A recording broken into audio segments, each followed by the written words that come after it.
Welcome to another philosophical conversation. I'm here with Dr. Richard Boothby, who's a professor of philosophy at Loyola University, Maryland. And I'm here today to talk with him about his latest book, Embracing the Void, which is a book which tries to put religion and psychoanalysis into closer conversation, and specifically to approach a theory of a religion or theory of religion from a psychoanalytic point of view. So welcome, Dr. Boothby. It's great to have you here. And leading in, just could you give us a little bit of background about yourself and the coming to be of this book?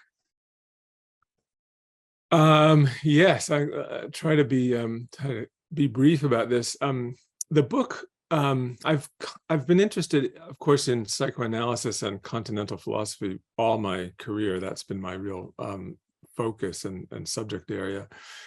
And I've also been fascinated by the problem of religion for a long time, kind of in and out of a temptation to faith over the course of my life, more out than in, I would have to say. But one of the more general things I would say about this book is that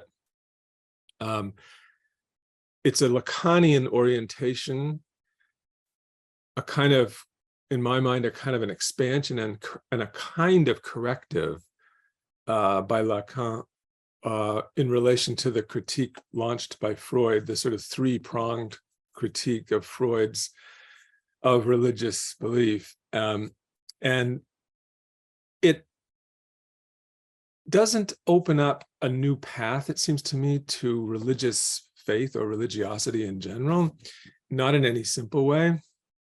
But it, I think, does have a unique openness to the religious, which Lacan was pretty unambiguous in saying that he remains a staunch atheist, a kind of dedicated almost atheist.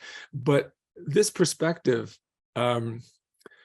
I think it has the potential to make everyone unhappy, both believers and unbelievers, because it's a kind of an odd position. It's still very critical of religion in many ways, but it also opens up a kind of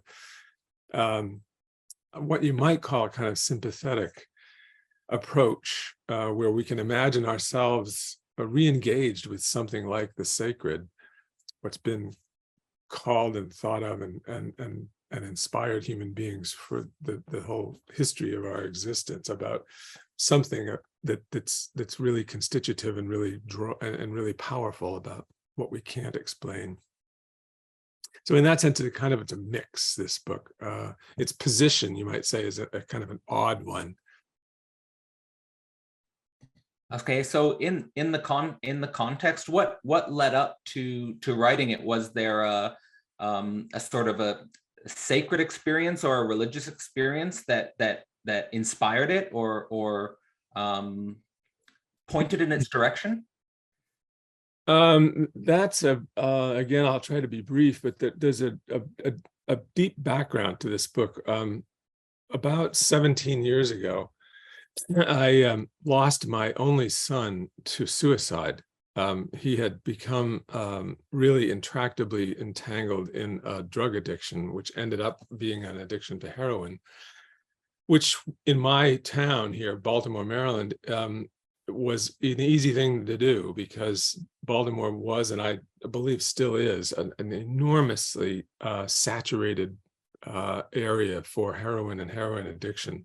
At the time my son Oliver died, they say 1 in about 11 people in the city of Baltimore had a serious heroin problem.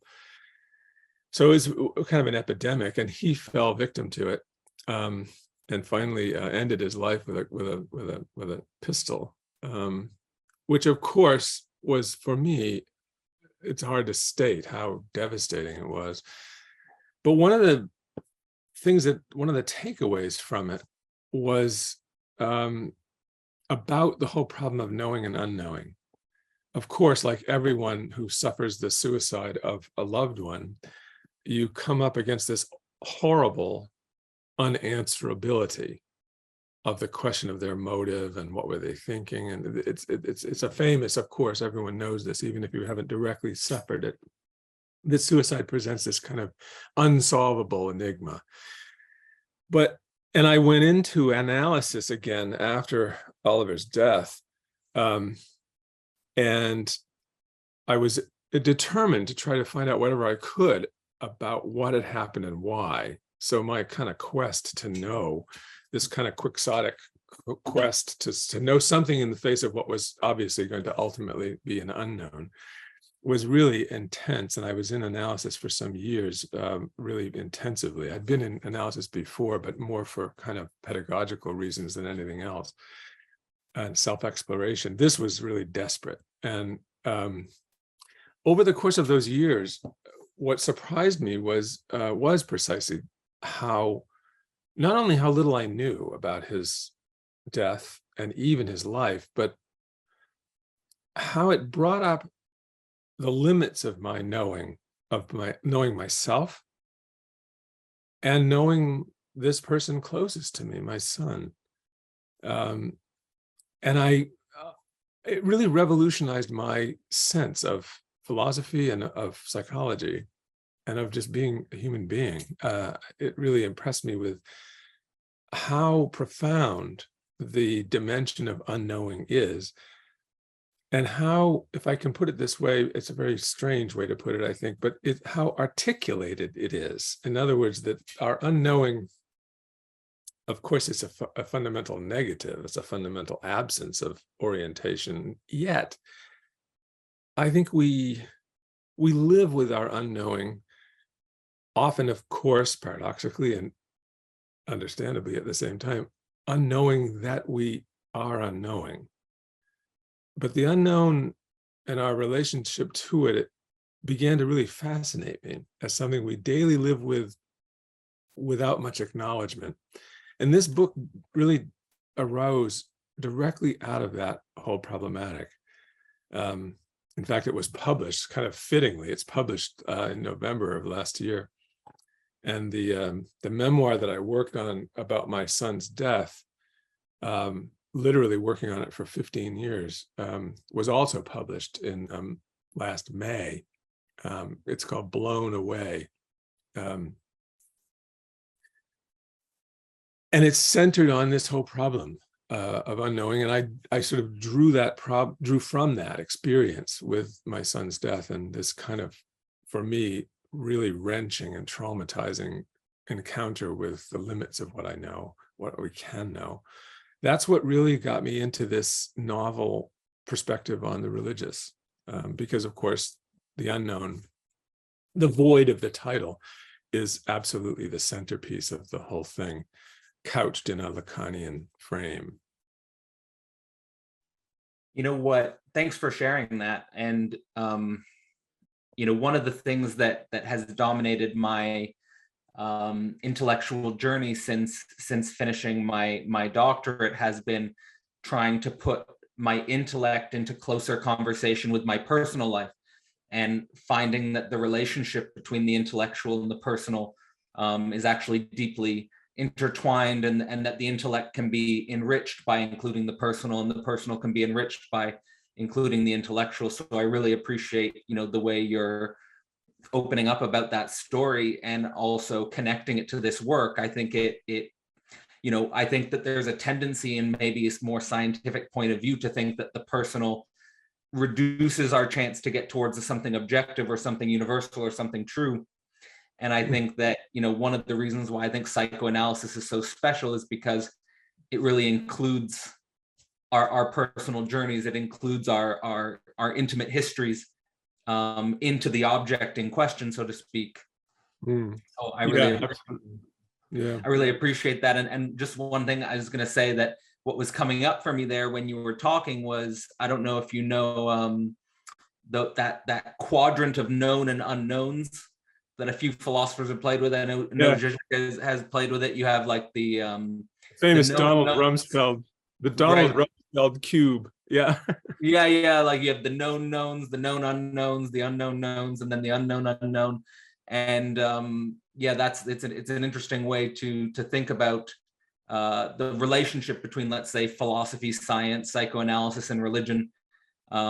Maybe each of those four fields can be situated in one of those quadrants or something like that. But I mean, you start off the book with a few interesting quotes. One by Hobbes, which is talking about religion being a seed in man that separates us from animals, and another by Simone Weil, who talks about loving in the void, that we have to continue to go on loving in the void. And I just want to think a little bit about the relationship between those two, because it seems like we do have a natural passion where we cannot just live in relationship to nature. There has to be some other sacred dimension that consumes our passion. And at the same time, for someone like Weil, she sees that in the void itself.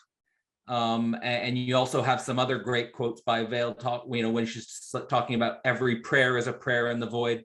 So what's your relationship to this idea that religion is like a seed in man, and that we have to go on loving in the void? Well, that's already going right to the heart of the matter in a way. I would say that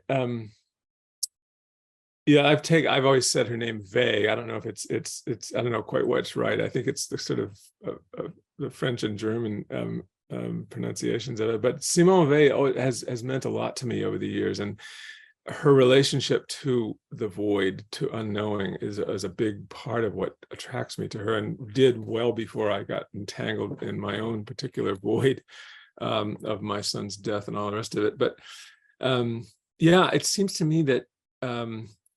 And of course, there's a huge tradition, particularly among the mystics, that goes back many, many centuries, about this sort of, if we could say so, the positive contribution of the void in human existence. I've become more appreciative of it just steadily as I've done this work, and I feel like it's going to very likely be kind of my leitmotif for the rest of my life with the history of philosophy and psychology. I'm interested these days much more than I ever was in the figure of Socrates, whose insistence on his famous ignorance, that if he knows anything, it's a matter of knowing how little he knows.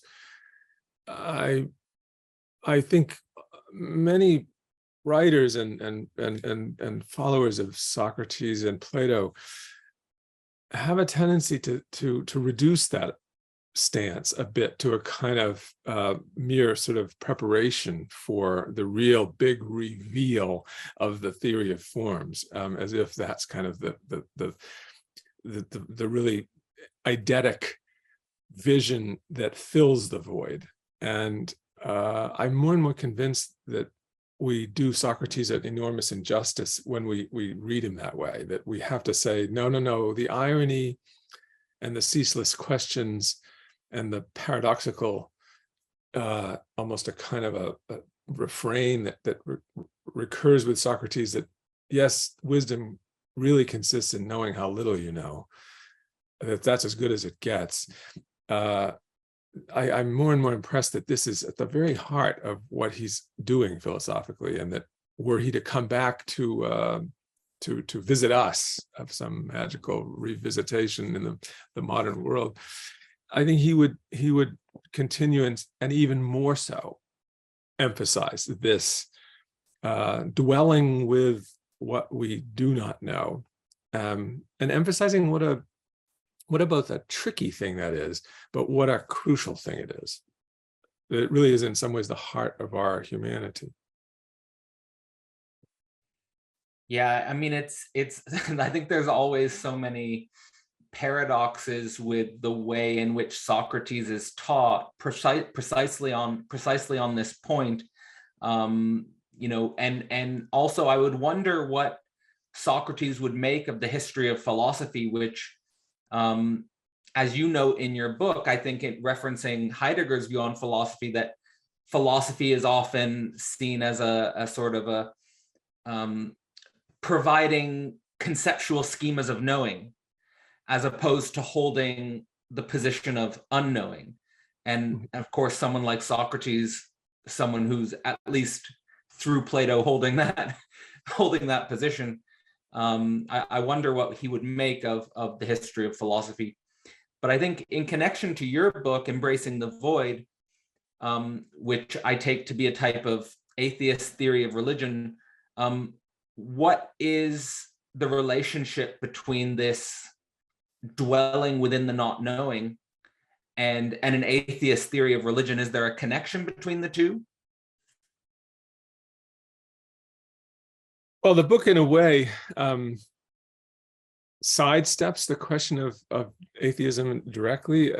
It's a book, of course, from a psychoanalytic point of view, and particularly a Lacanian point of view, where I think Lacan, who didn't hesitate to identify himself emphatically as an atheist, nevertheless, I think, looked at Freud's treatment of religion in any of his three big critiques. Either the notion of religion is kind of related to the relation of the ego to the superego, the father figure, the father God, and so on, or the question of obsessional neurosis and its parallel to religious ritual and so on, or at last the much more accessible critique in The Future of an Illusion, where basically religion becomes a wish fulfillment, a kind of the most sort of banal sort, projected out into an infinite space. If only we could know everything, have every right, every wrong righted, and live forever in paradise, la-di-da. These three critiques, I think Lacan accepts, of course, in the main, but also feels unsatisfied with. It seems to me that he feels that Freud is too knee-jerk in his judgment of the emptiness of religion, and of course that religion as a kind of, as many other Enlightenment thinkers adopted, the view of the quicker we graduate, the quicker we kind of grow up from the childish, wish-fulfilling dream of religious faith, the better. And it seems to me Lacan, in a very measured and subtle way, I think wants to say, without endorsing theism of any sort, he wants to say, we have to take the religious very seriously as located at the heart of the human being, of human existence, in some way. And this book takes the very risky, I would say, honestly, risky venture of filling in the blank where Lacan himself didn't. He doesn't offer us a comprehensive theory of religion based on his own kind of categories and his own presuppositions. But I think there is one there to be had, and the aim of the book is to lay that out. If Lacan had gone against his own sort of advice, don't get involved in a comprehensive account of religious. If he had, I think he would have, this is what he would have said. This would be as close as he could come, where unknowing is the real heart of the matter. So that's, in a way, of positioning the text in relation to Lacan. It's kind of taking the risk of writing the theory that he himself shied away from giving explicitly. Why do you think he shied away from it, and why do you and also something you reference, I think, in the book in regards to Lacan, is that he was against any sort of neutral comparison of religions, like just doing a comparative study of religion. The quote I think I recall from the book is that he thinks this is repulsive or absurd, or there's something, intellectually negative about it. Yeah. What do you make of this? And in regards to, I think you state in the opening of the book again, like that this is a very risky to try to demonstrate a common core of religious experience. Yeah. At one point late on in his teaching, he even rejects this project of trying to do a comparative study of religions, something like what James tries to do in the Varieties of Religious Experience. He compares it to, he calls it a kind of a wastebasket project, a wastebasket enterprise, where you're just going to be throwing a bunch of incompatible stuff into a single lot and calling it the same.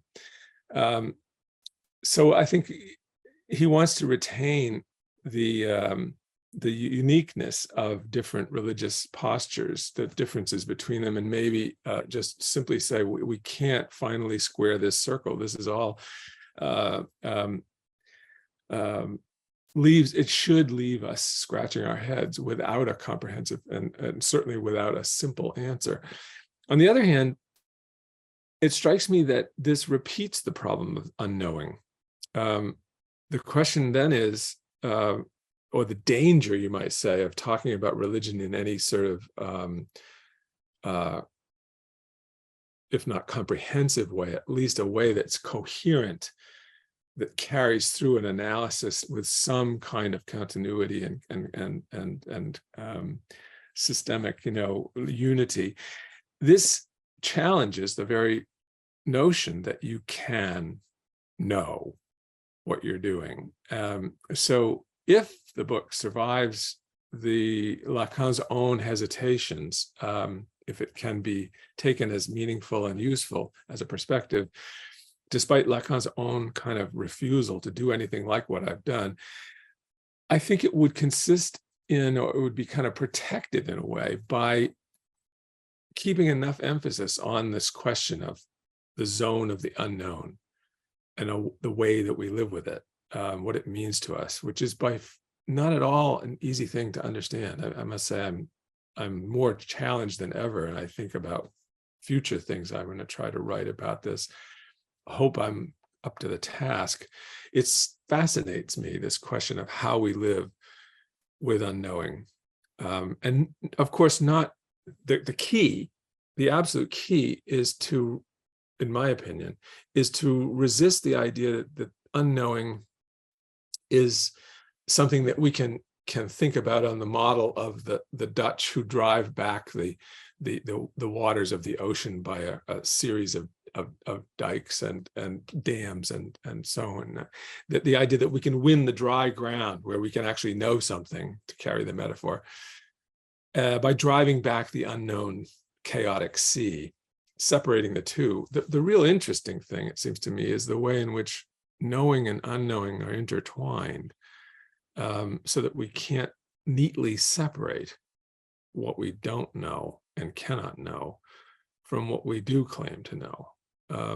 So this book is, I would say, an attempt to try and honor that, and sort of live up to that challenge of situating the unknown and unknowing in the very kind of midst of what we do know. The ultimate unknown, as one might almost be able to predict, the ultimate unknown turns out to be the pronoun I. The je of the Lacanian subject is really the deepest pit of the unknown that we can talk about. Yeah, it's a great way to frame it. And I just want to sort of contextualize this within, what you're saying is the absolute key here is resisting the idea of driving back the chaotic sea and the unknown in regards to, let's say, the history of science. I think in the history of science, there was this tendency to almost start from the starting position, like sort of like let's say a Cartesian doubt. We don't know anything about the world. The world is unknown, but then sort of setting forth the machinery, the mechanical thinking that would reduce that unknown, that would drive, which would tame the chaotic sea in some sense, that would make everything unknown known. And I think that this was even reflected in some early scientific metaphysics, like Laplace's computational determinism, where the universe is complete. We just have to fill in the gaps. We just have to fill in the the spaces, and ultimately we'll have a perfect clockwork view of everything that exists. And you're pointing towards this idea that the ultimate unknown is the I, and I'm already tempted to jump a little bit ahead in the book to something that I think you bring up when you're talking about the Greek religions, when you said, it was pretty powerful to me, that Freud found in Oedipus this central figure for his analytical theory, because Oedipus did not know.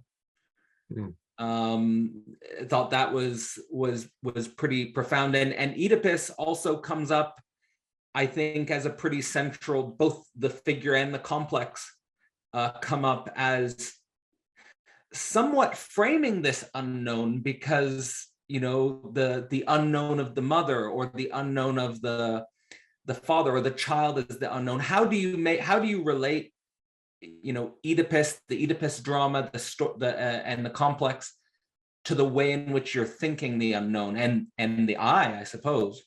Yeah, you're exactly right to bring up Oedipus in this, and Lacan revisits it over the course of the decades of his teaching, and yes, the great paradox of Oedipus is precisely this paradox that his own unknowing to himself was situated precisely in what he felt most positively knowing about. In other words, his claim to know was, and his quest to know was the actual workings of his unknowing, his kind of response to it, his kind of working his way out and free of unknowing, or so he thought. But it seems to me that one of the key things to early on talk about here is, which I think is in my own mind, it is deserving of another book. I introduce it in this book, and it's absolutely central, but it's still, I find, is a fertile ground for much more discussion and investigation. That is Lacan's concept, which he introduces in the 7th seminar, The Ethics of Psychoanalysis, the concept of das Ding, the thing, the unknown thing, which of course he takes from a very brief passage in Freud's Project for a Scientific Psychology. And in the 7th seminar, Lacan it's hard to overstate how much emphasis and how much signaling of the importance of this concept he is really undertaking. It's really central. He wants to say this is the sort of center of gravitation of all the unconscious Vorstellungen, all the system of unconscious representations are sort of somehow drawn into the orbit of this kind of zone of the nothing, the unknown, which Freud called das Ding. But the interesting thing, and I think this is what's really at the core of Lacan's own teaching, and also it's at the core of this book as a way of trying to read Lacan's Lacanian theory of the religious. The unknown isn't simply my unknown. It's the unknown that I first encounter in the fellow human being. Of course, it will come to be, or should come to be, the unknown that I am to myself, the unknown of the je, the I, the subject. But it crucially takes this detour through the unknown in the other. Das Ding, as Freud describes it in the project, is the infant's realization that, it's amazing actually how Lacanian his categories are, the realization on the part of the infant that the maternal figure is a kind of mirroring of their own body, and therefore a registration in what Lacan calls the imaginary. But there's also a question, Freud says. He insists that the maternal caretaker not only sparks a recognition of a kind of mutual back and forth of the image, but also announces something incongruous and undigestible, something that sticks out that the infant doesn't know what to do with and cannot either name or make sense of. That's das Ding, the pure thing, the unknown in the other. And this fact that one has to make a detour, you might say, or one always begins at the apogee of the detour in the other, the unknown, which we have to somehow return to the question of ourselves through this experience of the question of the other. And this whole Lacanian kind of resuming of this idea of Freud, of course, mostly drops the idea after and never publishes the project. But Lacan takes it up, and it's hard to overstate the importance he gives to it in that text. Last thing, and I'll shut up and let you ask another question. I'm going on too long here. But the other fascinating thing about this piece of Lacan's thought is, he announces it with such fanfare. He really kind of pulls out the red carpet for this idea in the first half of the seminar on ethics. But subsequent to that, even in the second half, in the discussion of Antigone, he barely mentions it at all in the second half. And then in subsequent years, it's extremely rare. There may be half a dozen, albeit quite important, but half a dozen or so references to it. So it remains very enigmatic about why and for what reason does Lacan both introduce this with such signaled importance, but then seems to leave it behind or sideline it for some reason. That's something I try to struggle with and explain as best I can in the course of the book. But that piece of Lacanian theory is really the heart of the whole argument. Well, you don't have to worry about doing overly long explanations. I thought that was, I mean, there was so much great material packed in there, and also highlighting, you know, the centrality of Das Ding in your work, which I think has a centrality in your work stretching before this book. Am I right? I mean, Das Ding features in your work going back as well. You know, I have to confess, it's comical. I when in the middle of writing Embracing the Void, I realized that very thing, Cadell. I realized, wait a minute, I've been rotating around this idea my entire career, and it's quite true. It's in my first book, Death and Desire, it was right at the heart of the death drive, and in Freud as philosopher, it's really very, very central. And I myself had kind of forgotten that I had been so obsessed with this.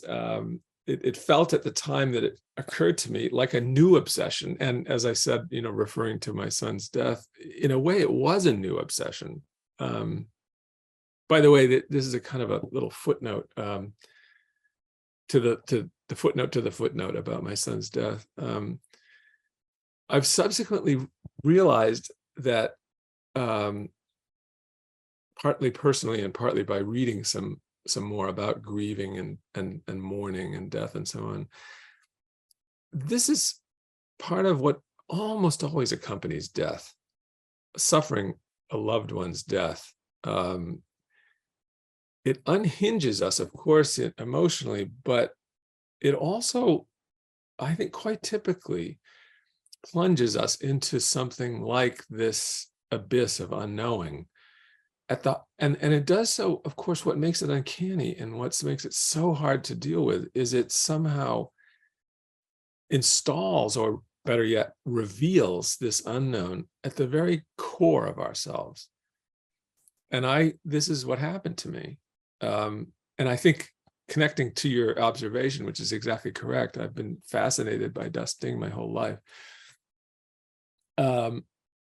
This event, good word for it, good Badiouian word for it, this event of this opening upon one's own unknown at the very, very core of oneself, opened up traumatically by a death of a loved one. It's a new game somehow. Once that happens, everything is revalenced. and re-problematized. And I feel quite sure I will spend the rest of my life in this work of mourning, this work of trying to come to terms somehow with that that central core of unknowing. Again, there's many threads running through my mind that I want to bring up, and many things that I'm trying to think, but I don't know how to put into language. But one of them, one of them is just a personal relationship on what you just shared in regards to the death of a loved one plunging us into the unknown of ourselves. And for me, it was losing my grandfather a few years ago. And one of the things which I like the way you say it, installed itself inside of me was this I suppose disposition and now I'm reflecting on it in the context of your book, and I'm trying to figure out a way to say it, but it's like at this, how you were talking about how in Freud he thinks, and you also talk about it in relationship to Nietzsche, how they think about religion as either a wish fulfillment or a superegoic self-punishment, and that both of these, you state, are different ways of, they're the same impulse, one external and one internal, and they're both ways of getting control.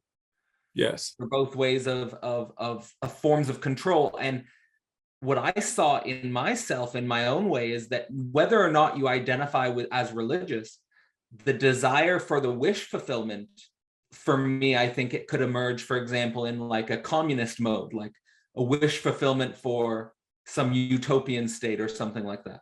Yes, absolutely. Or a superegoic self-punishment. It could be, like you say, like in the book, you were mentioning like isolation, fasting, and abstinence. Like Nietzsche references isolation, fasting, and abstinence as a form of like self-punishment.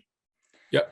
And that both of these can manifest inside of us, like the wish for a better world and a form of self-punishment. But in this installation of the unknown at the core of us, it seems to be this letting go of control.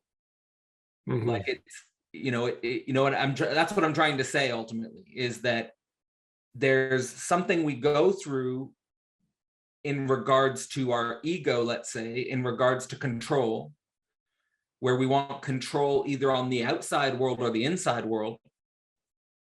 But in a very profound loss, could be the loss of a loved one, maybe it's just something, maybe it could be a profound loss in another register, but something installs inside of us some capacity to be with the unknown in letting go of control. What does that bring up in your reflection?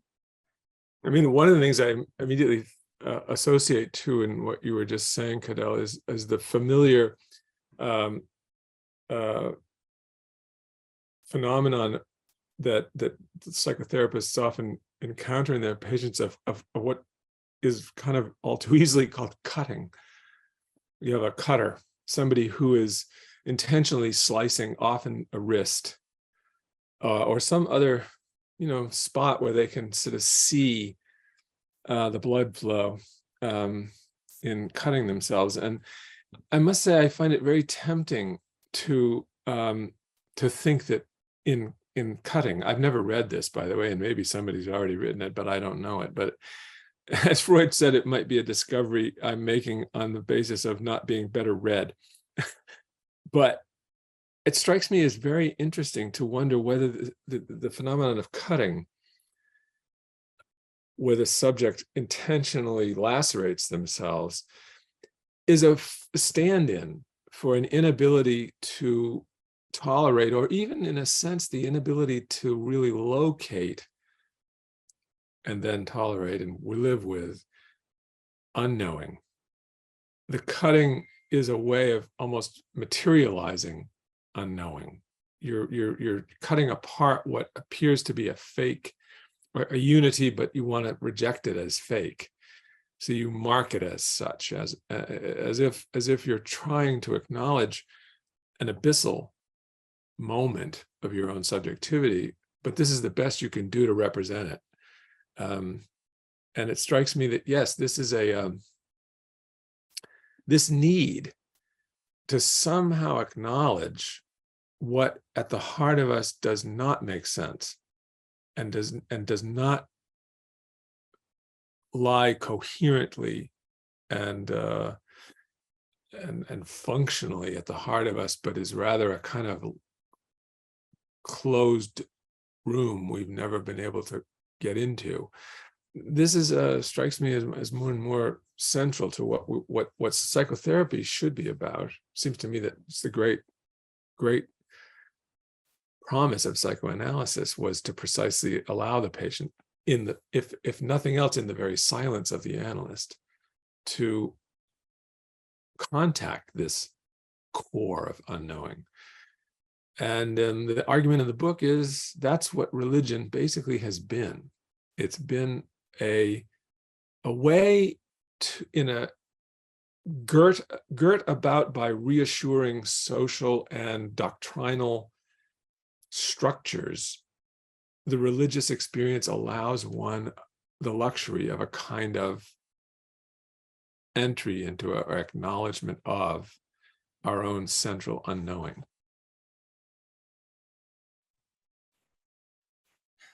And so with that structural homology there being that psychoanalysis is, let's say, psychoanalysis and religion in their most ideal functions for the subject, on the one hand, psychoanalysis allowing a sort of clinical relationship to the unknowing in the abyss of the analyst, and religion providing a similar function. What are some examples in religion that would help people bring that into sort of a personal connection? Like how does religion perform that function? Well, I'm tempted, I don't know if this is going to be a dangerous way to go or not, but I'm tempted to pick up the argument of the book itself in illustration or in answer to your question, and take one of the examples. One of the things I do for people who haven't looked at this book is I theoretically locate the problem in a couple of chapters about Lacanian theory, but I then go to chapters devoted to different world religions, the three biggies being Greek polytheism, Judaism, and Christianity. And I think you can see already in ancient Greek culture, the culture of the mythic and Homeric inheritance, you can see what we're talking about. The Greeks, my basic thesis is that the Greeks and their in and through their gods actually lived with unknowing in an extremely effective way. Effective, that is to say, that because myths were supposed to stage unknowing, not provide answers for it. In other words, I disagree with a French classicist who tries to answer the question, did the Greeks believe in their myths? He takes the whole problem to be a matter of how could the Greeks have had different versions of myth and still believe in them? And my answer to that is that believing in the myths, particularly believing as a kind of attempt to get a coherent, integrated account, as if myth were proto-science, is the wrong way to think about myth. It's not the contradictions between different accounts in the myths, which is a thing that bothers this writer a great deal. That's posing the whole problem in the wrong way. the myths weren't supposed to explain things scientifically and kind of button up all the inconsistencies. On the contrary, the myths were a kind of tableau, a kind of screen, which continually called up what is hidden behind the screen, the deities themselves and existence itself, which is not coherent and not knowable. So that the myths were a kind of, and I think I extend this to Greek religiosity in the archaic period generally. I think Nietzsche, by the way, is a great kind of breakthrough for this perspective. The idea is that the Greek religious sensibility was in general what the Athenians had in an altar to the unknown god. It wasn't just a matter of, oh, there are so many gods, we might have forgotten somebody, so we'll have an altar to make sacrifices to the one we happen not to know the name of at the moment. I want to say that in a certain sense, a very crucial sense, all of the gods were unknown gods, in the sense that there was no answer to the question of their ultimate motivations. And even they didn't have a coherent account of existence. They are, in a certain sense, with their superpowers, they're still in the same game that we are. Now, admittedly, Simonides is a famous one to say this. The Greek gods are often depicted by the Homeric characters as knowing much more than we mortals. No question about that. That's a big theme that it's not easy, not difficult to find proofs of that theme. However, my basic point is that the Greek religiosity was precisely a kind of living constantly in and through the rituals of sacrifice, living with what they ultimately did not understand and felt was not going to be possible to understand.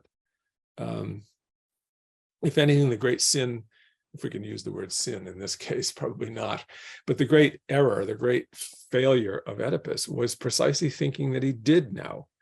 And it took Tiresias saying, no, you don't know squat, buddy. You are so immersed in unknowing of the most spectacular sort that's your real comedy.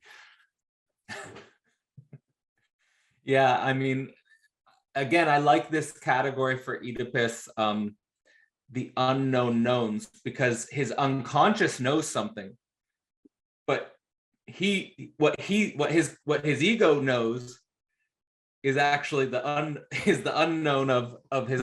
It's like this split between the ego and the unconscious, right? Or the consciousness and the unconscious, and it's comedic. And so you're saying, so like you said, you have three different major analyses in the book of religion: Greek polytheism, Christianity, and Judaism. And so you're saying about religion is that their myths were the positivization of the unknown. Yeah, that's something like that, exactly. That myth, to understand myth, and I basically take this from Nietzsche, actually, the idea of myth, the mythos, these stories, as it was in Greek, really give us a kind of tapestry of delightful scenes and characters, but that the ultimate purpose is to demonstrate that there's something behind the tapestry which we don't and cannot know. So that it's completely compatible, this kind of cartoon existence of the tableau of the myths that seem to tell us all the histories and secure all the characters and their relationships and carryings on. But the real point is that they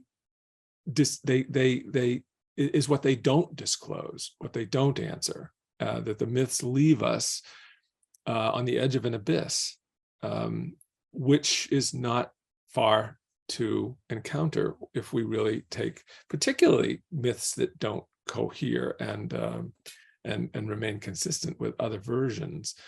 So yes, this is the Greek experience, was this experience of the unknown, and it's possible to take the primary ethic of the Homeric civilization, if we take Homer as the kind of exemplar and kind of great poet of this culture, this darkness of what we cannot know is precisely the background against which the hero can win a kind of nobility by being courageous and self-confident and self-assertive, even in the absence of any guarantee, even of knowing what's going on.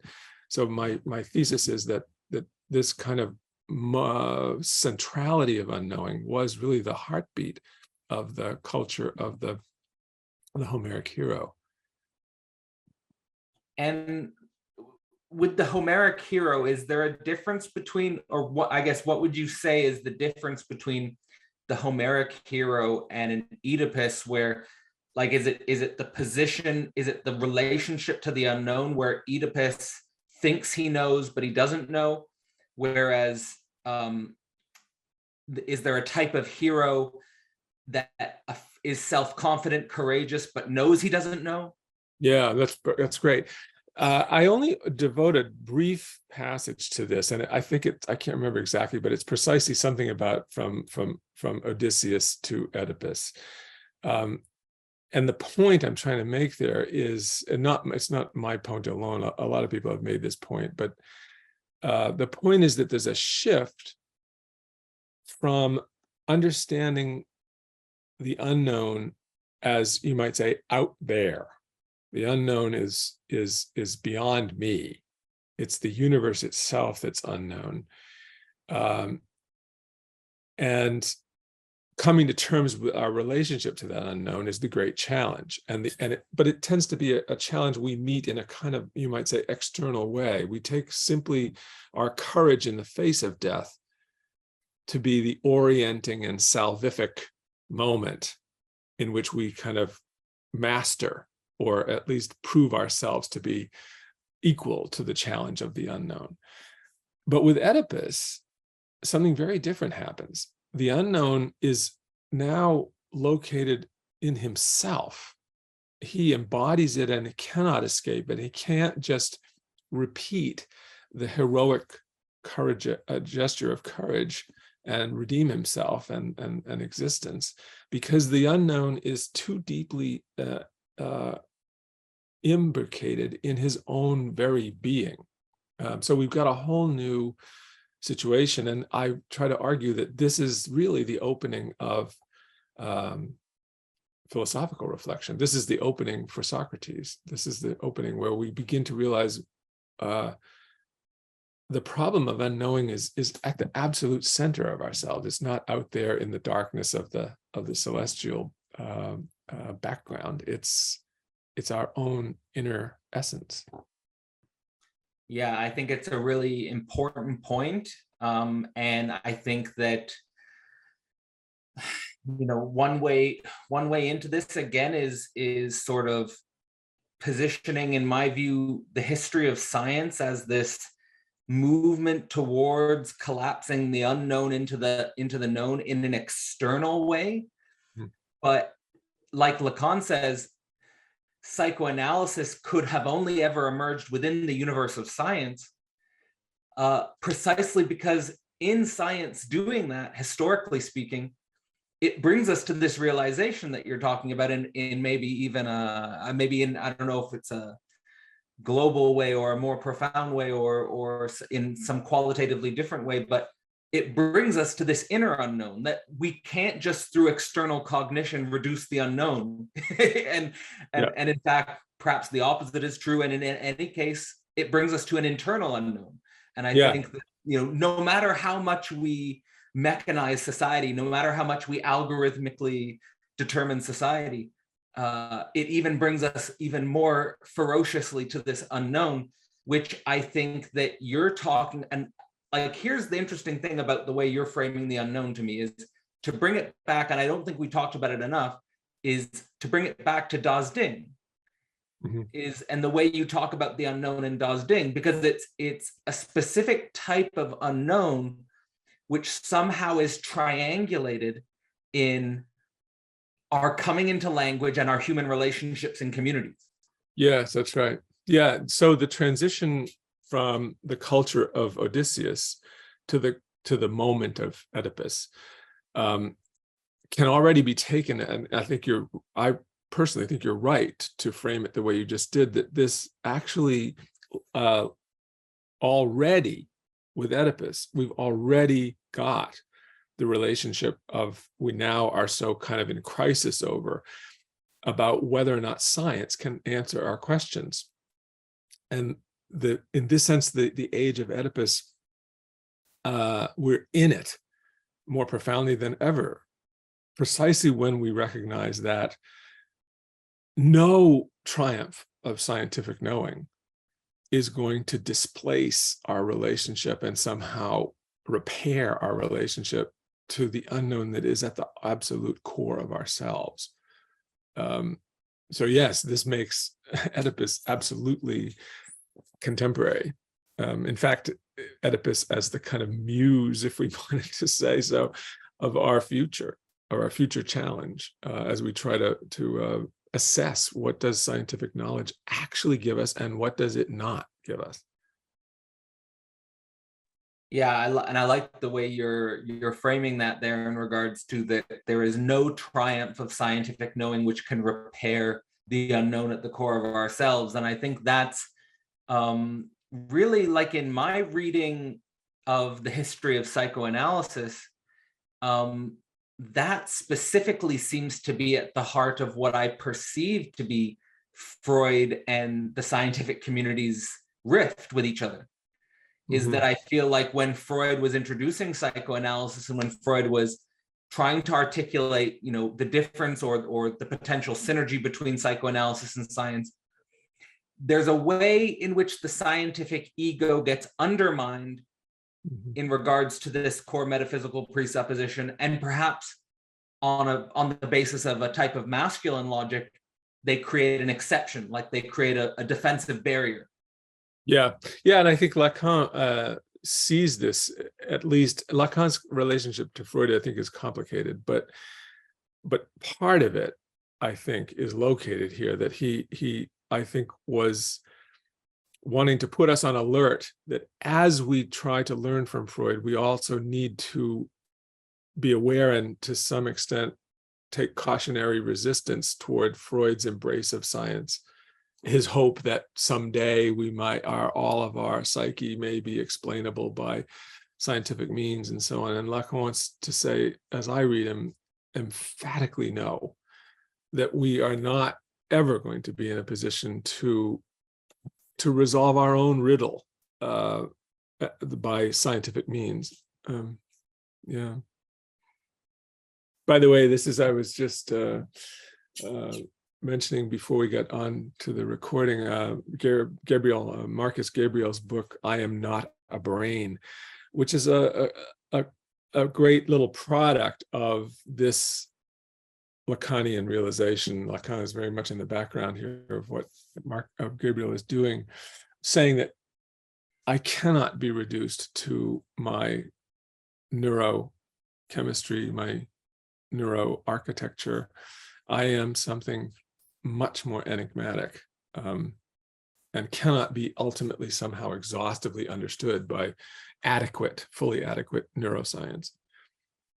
Yeah, absolutely. I mean, it's this question of which is ongoing, I think, in the contemporary field. I think what calls itself neuropsychoanalysis is what is the relationship between neuroscience and psychoanalysis, but it's clearly not a one-to-one mapping. It's not a neuroscience can just handle the problems of psychoanalysis and so forth, or solve those that riddles that we're talking about in regards to specifically in your book, Das Ding. Now, there is something I wanted to talk about which seems to overlap with that. So science can't solve those problems of psychoanalysis, which maybe we could say are related to ultimately a type of drive satisfaction or the relationship to the unconscious drive. And that there was an interesting analysis in your book of Freud's paper titled Obsessive Actions and Religious Practices, which I think is interesting if we talk about it a little bit is the relationship between drive satisfaction and the religious ceremonial, because religion would try to solve, in some sense, the subject's, say, inner antagonism or inner unknown. And there's an interesting way in which you situate the relationship between repressing the drive and gratifying the drive in the religious ceremonial. And you give examples in Christianity of the way cannibalism, incest, and the lust for killing emerge. Like, so for example, cannibalism could emerge in the Eucharist, or incest emerges in the church as one family, or the lust for killing in the crucifixion. And that these are ways of gratifying the drive without at the same time repressing the drive. Yeah. Right. And then but then you state and sort of say, like, the religious problem, and what I wanted to talk about is that this was getting at least my current understanding, a part of the religious problem is that it just displaces the drive in favor of repression.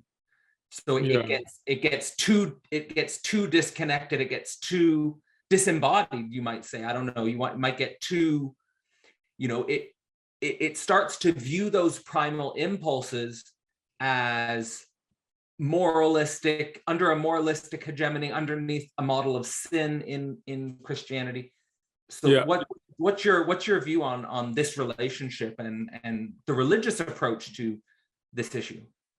Well, that your mention of the problematic of obsessive compulsive neurosis and particularly the what Freud called the compromise formation at the heart of the symptom, that it both represses some impulse, but also gratifies that very impulse. It's kind of like the obsessive compulsive fingernail biter is both repressing their potential for aggression while also satisfying it. They're gnawing away at their own claws, as it were.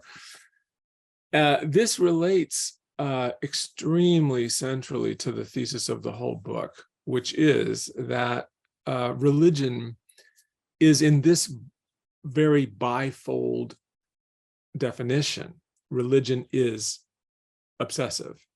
Its great temptation is to develop an obsessive neurosis that has precisely this compromise formation at its heart. What does that mean? That means, in the way I'm looking at it, religion both opens us to the unknown, and that's its great service. That's its great payoff for us. That's the great kind of positive contribution of the religious, that the sense of the sacred is a kind of putting of the enigma back into a central role in our existence. It sort of reinstalls the enigma, you might say, at our very heart. However, and this is salutary, I'm trying to say, at least in some sense, salutary. However, religion also immediately, precisely when this installation of the enigma, this re-inscribing it in the very heart of our being, this retrieval of das Ding, if you will, this also almost inevitably gives rise to a counter-defensive operation where religion now reifies the very things that it has thrown into sort of enigma and tends to overcompensate for its own opening upon das Ding, reassuring us that, well, everything's okay. We actually know which way is we're headed, and defines for us the good life and so forth, and salvation and so forth and so on. And I already, in the analysis of Greek polytheism, I locate this in the following way. I say, well, if the sort of tableau of myth was precisely a way not of performing the explanatory mapping that proto-science would have provided, it's not the game at all. What the myth is doing is it's providing the screen behind which an enigmatic reality remains hidden. And we can relate to that cosmic enigma in and through the myth. But once one says that, once one locates the unknown in that way, then the symptomatic return, the symptomatic other side of the compromise formation steps forward, which is in the Greek culture that, as I see it, which is a kind of extravagance of the imaginary. In the Greek hero, you have a human being who confronts the unknown in a way, in and through myth and in and through the culture of Greek religion, but then makes a kind of an imaginary compensation. The very figure of the heroic warrior who is to himself a kind of ideal is a kind of imaginary compensation for this otherwise traumatizing opening toward the enigmatic core of existence. And then I trace, when I turn to Judaism and to Christianity, similar compromise formations. Yes, again, in a new way, an opening toward the unknown, but then a compensatory stabilization in one or another form of self-protection that the religious tradition at issue provides.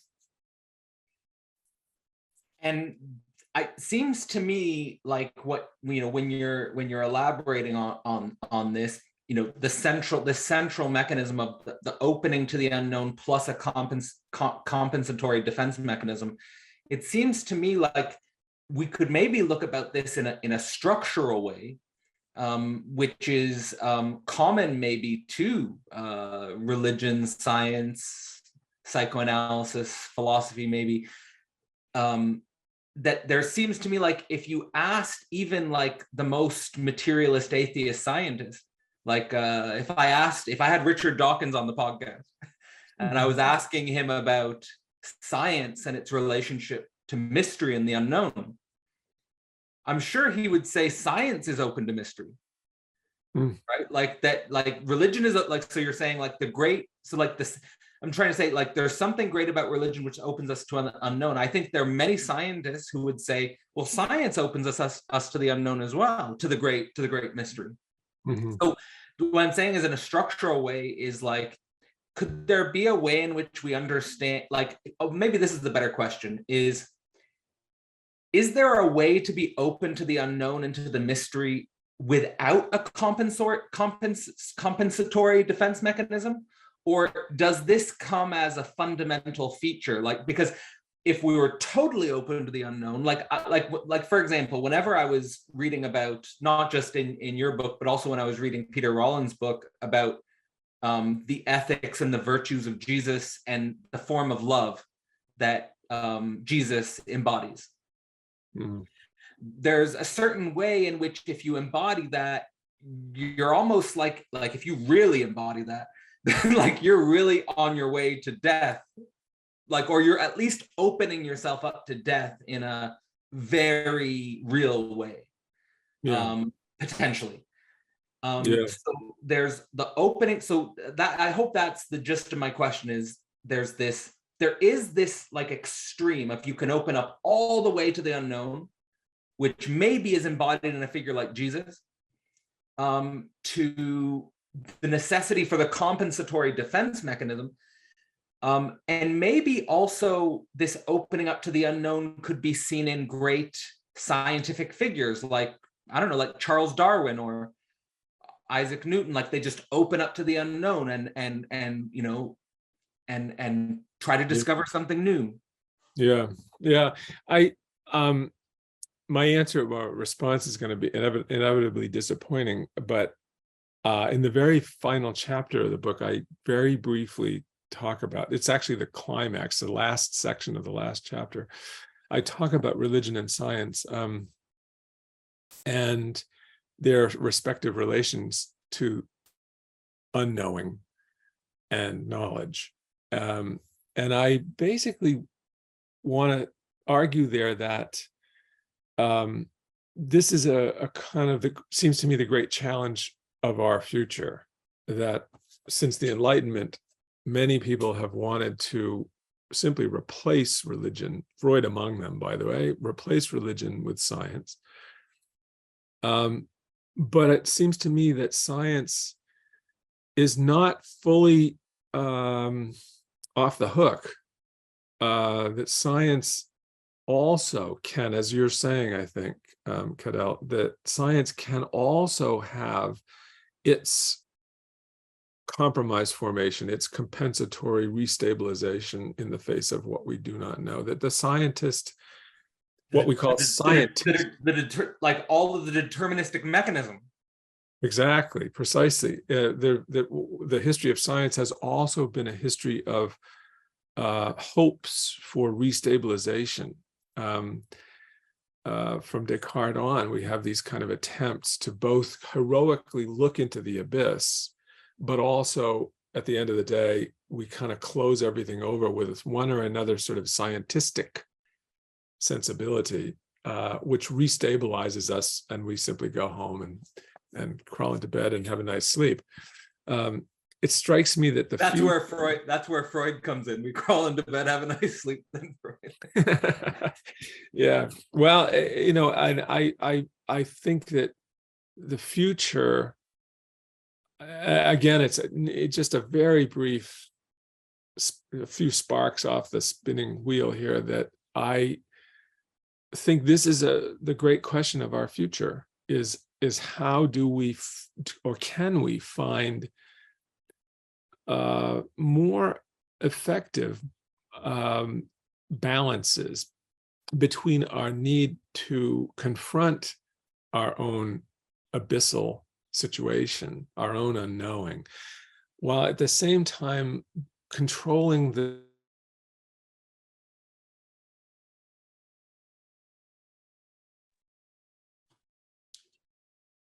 I think you froze.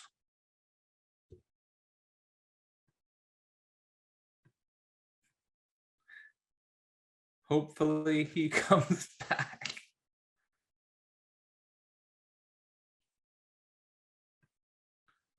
There, are you now? Your image is back, but your sound is off. There you are. You're back. Oh, is it?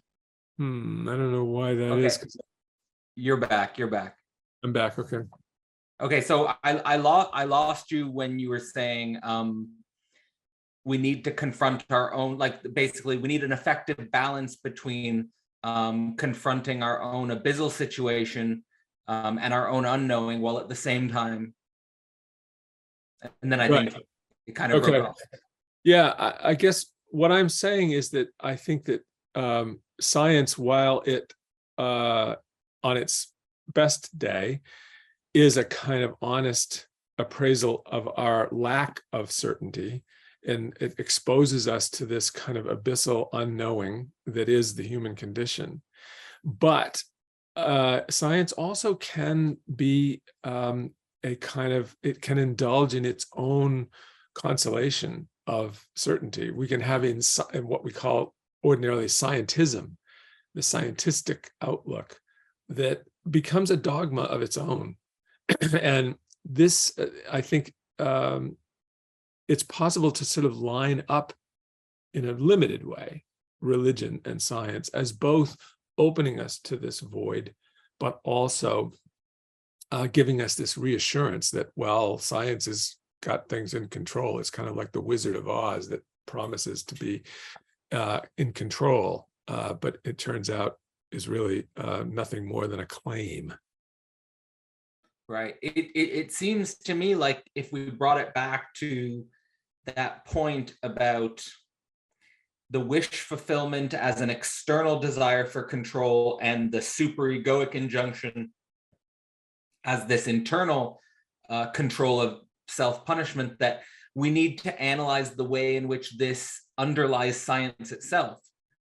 Like that science itself can have its own wish fulfillment. Science itself can have its own desires to control the inside and the outside. Yes. In short, you know, like and that this question of control emerges, and if I was to say in the history of science where that might be an interesting place to analyze this question would be in cybernetics, because in cybernetics that the question of control itself comes up in science. Yeah. And I remember reading the first cyberneticians' works.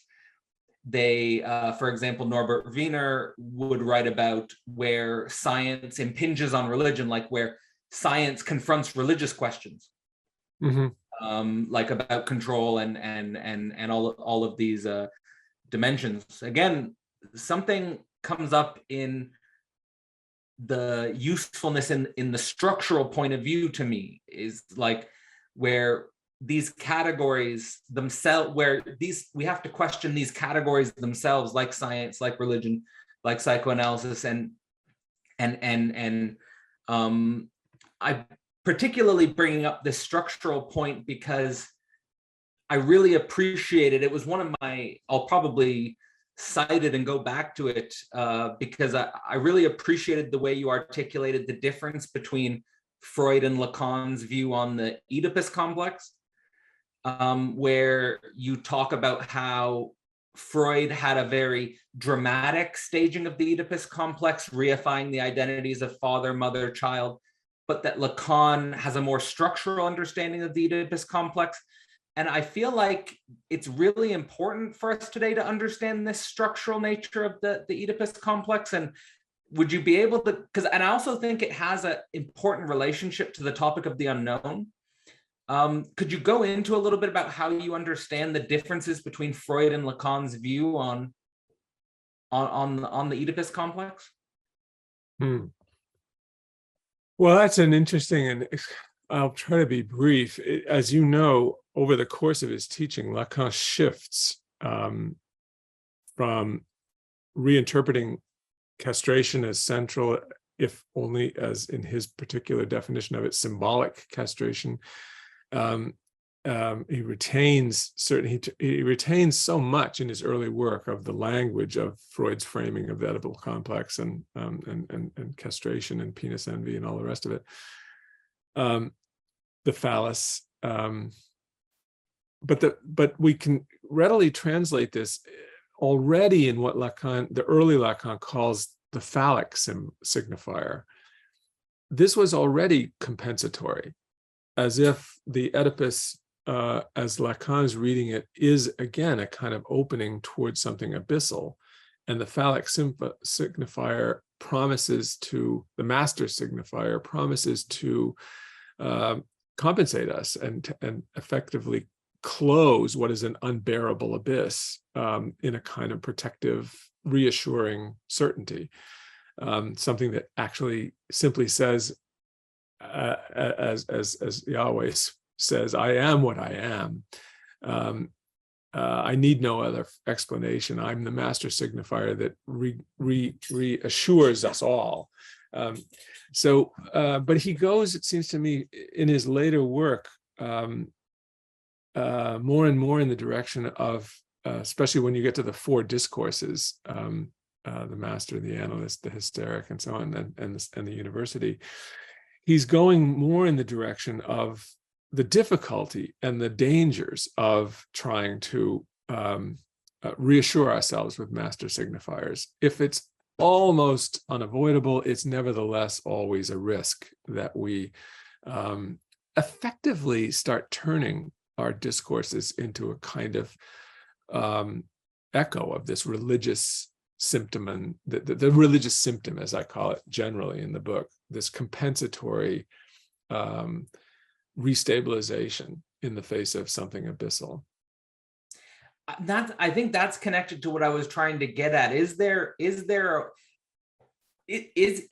it structurally necessary for us to go into a certain unknown and then to have a certain discursive stabilization of that very gesture?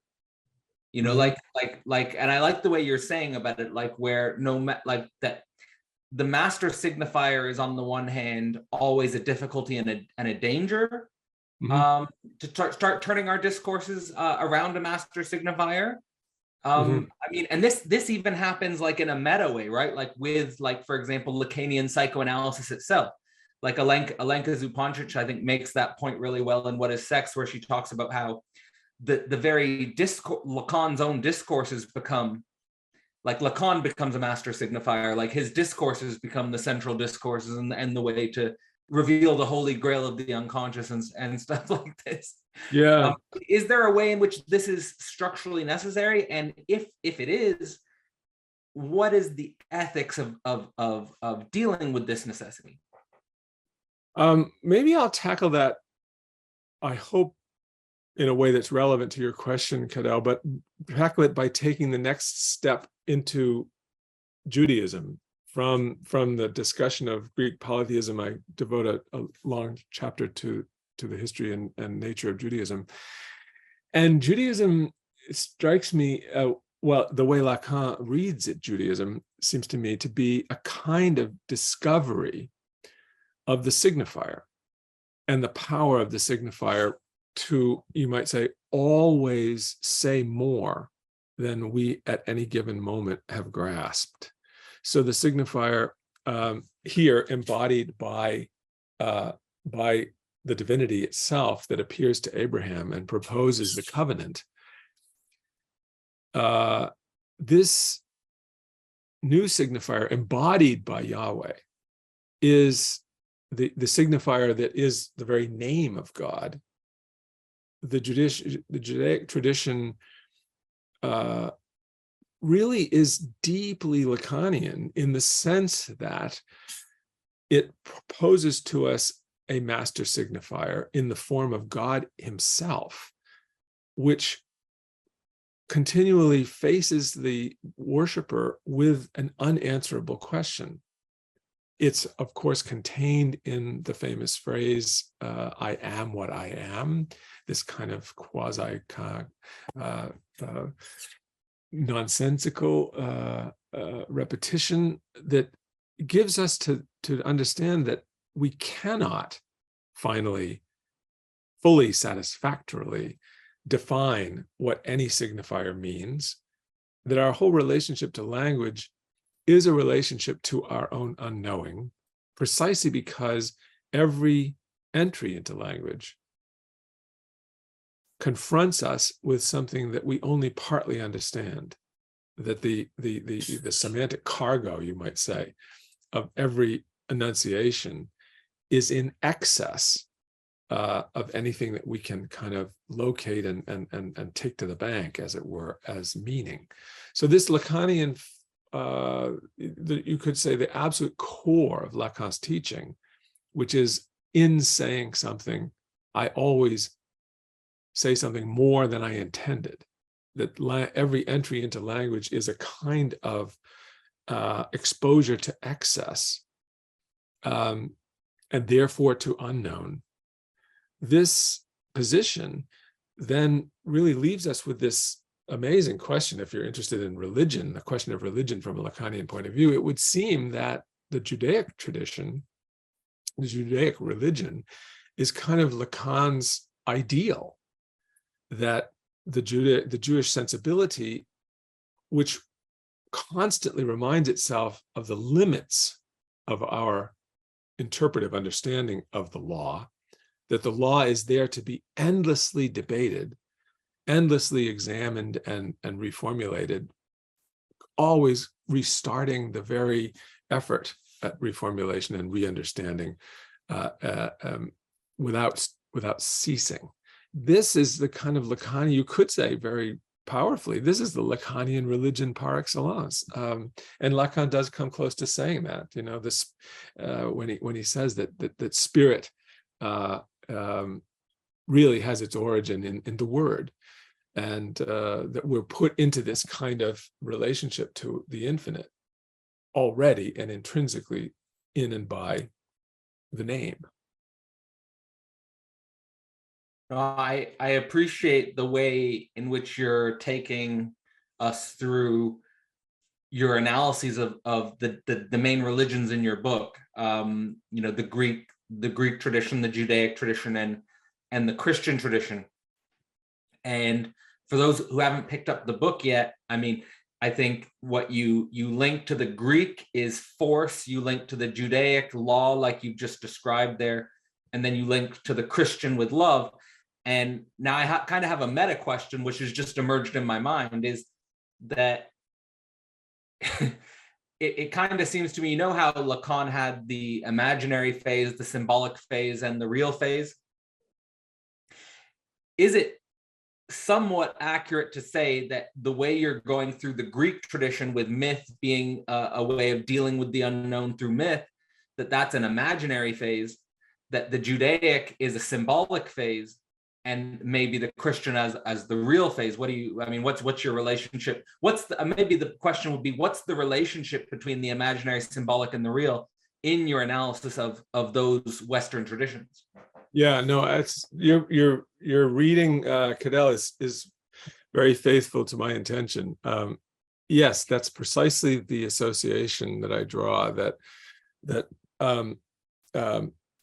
we have in these three religions. Interestingly enough, each of them centralizes one of the three Lacanian categories. Absolutely true. This is precisely my claim.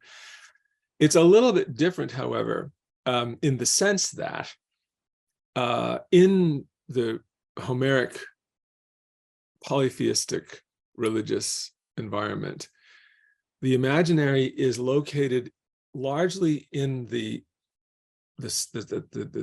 subjective reaction to this encounter with the unknown. That the mythic worldview is there to kind of reconfront me over and over again with stories that leave me on the edge of what I can know. But I can always fall back upon my imaginary stature, asserting my courage, asserting my self-confidence and my self-control as a kind of saving grace in the face of something abyssal. In the Judaic context, this dimension of das Ding, the dimension of the unknown, is located in the word itself. Thus, Lacan's, finding in Judaism a kind of marvelous proof and explication and elaboration of his notion of master signifier, where master signifier is precisely in its deepest and most kind of pregnant meaning. The master signifier is precisely the bottomless signification, the signification that arouses in us this sense of something we do not understand fully, that has this essential excess, so much so that I cannot permit myself in Judaism to directly name the God, but name it only Hashem, the name. Literally in Hebrew, not any God's name in particular, but simply the name, referring to this divine power as the power of language.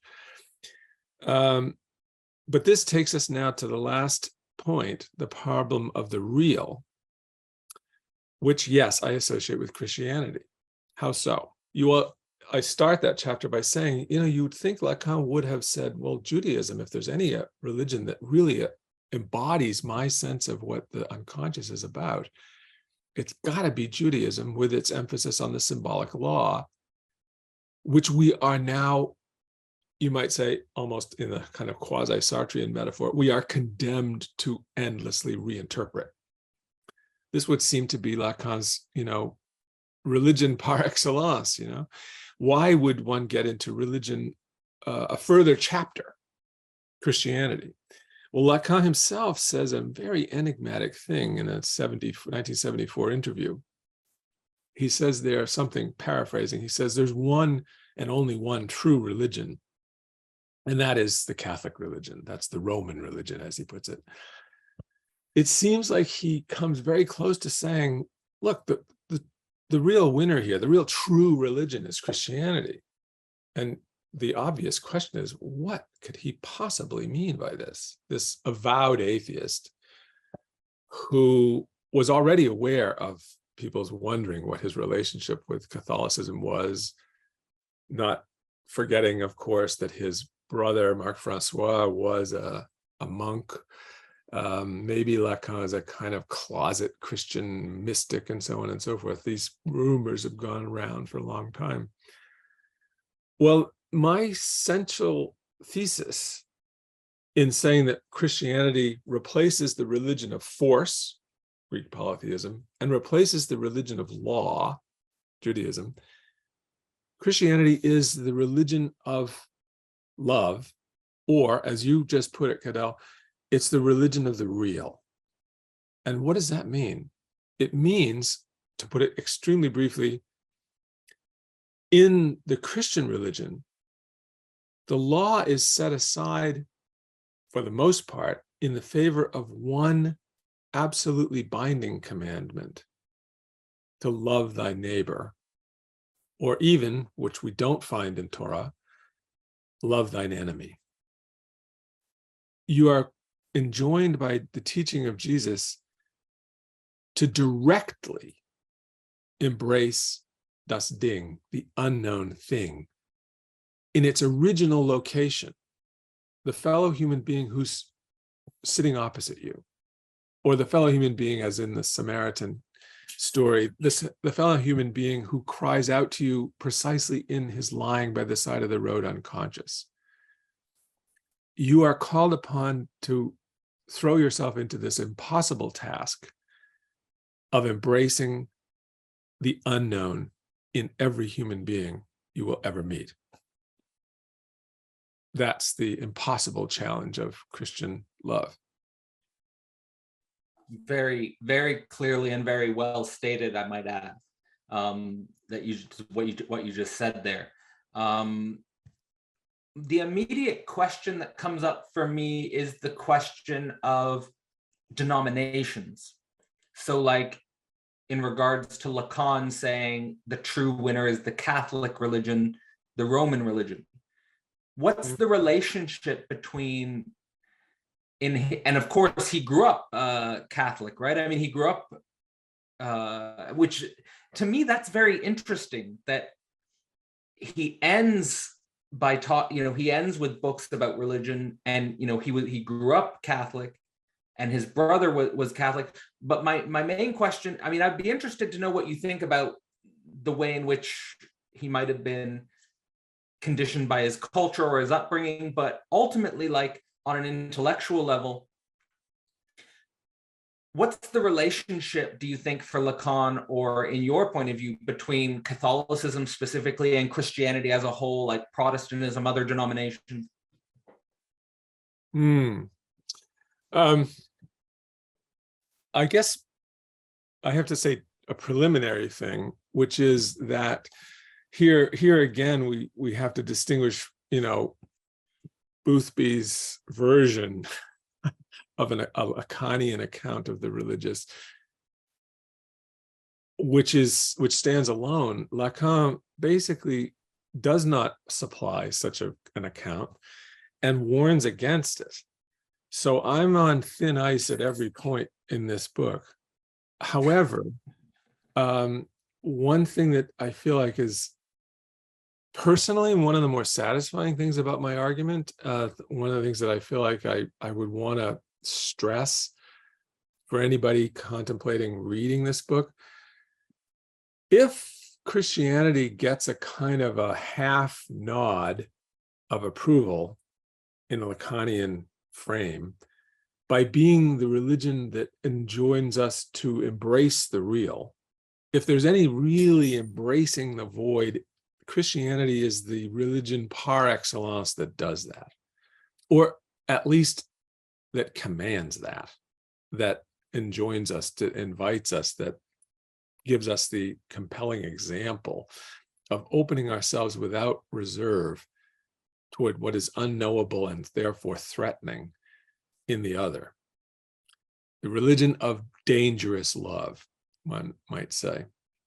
If that's true, and if that's a very important half compliment, half congratulation almost for the Christian view, Christian religiosity, which, by the way, among other things, is a massive bringing of divinity down to the level of interhumanity, where it's my love for my fellow human being that is really the location of the kingdom. As Jesus says at one point, as you do to the least among you, you do unto me. Or there, wherever two or more of you are gathered, there I am. That the real challenge is to not allow oneself too much recourse to some ethereal, celestial heaven. No, the problem is right here on earth, right here next to me, the human being I am called upon to embrace, even as I do not know what I'm embracing.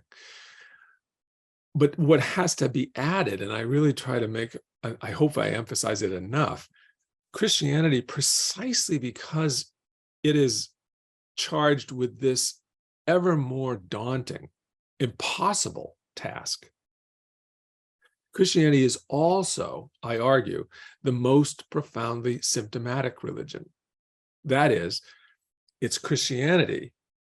I don't know if I'm going to get away with this claim. People may complain about this. I say Christianity is really the inventor of belief as a religious posture. Even the Jews find, it seems to me, belief as in Christian faith, which is an attachment to a certain kind of dogma dictated to me by the church, which I take as my own. You know, the first words of the Nicene Creed are, I believe, this is what I believe, this is what I stand for. It seems to me that this appeal to dogmatic faith and belief is the great symptomatic moment of Christianity, where it tries to restabilize this impossible task that it poses to us of embracing what we do not know. It seems to do it, to compensate for it, precisely by saying, don't worry, there's an absolutely unnegotiable frame of dogma that defines us as Christians. So if we give you a sort of an impossible and abyssal and dizzying task of embracing the, even not just the neighbor and friend, but the enemy with love, at least we'll give you this kind of guidebook of rules to follow that will be absolutely compensating, reorienting, regrounding your life.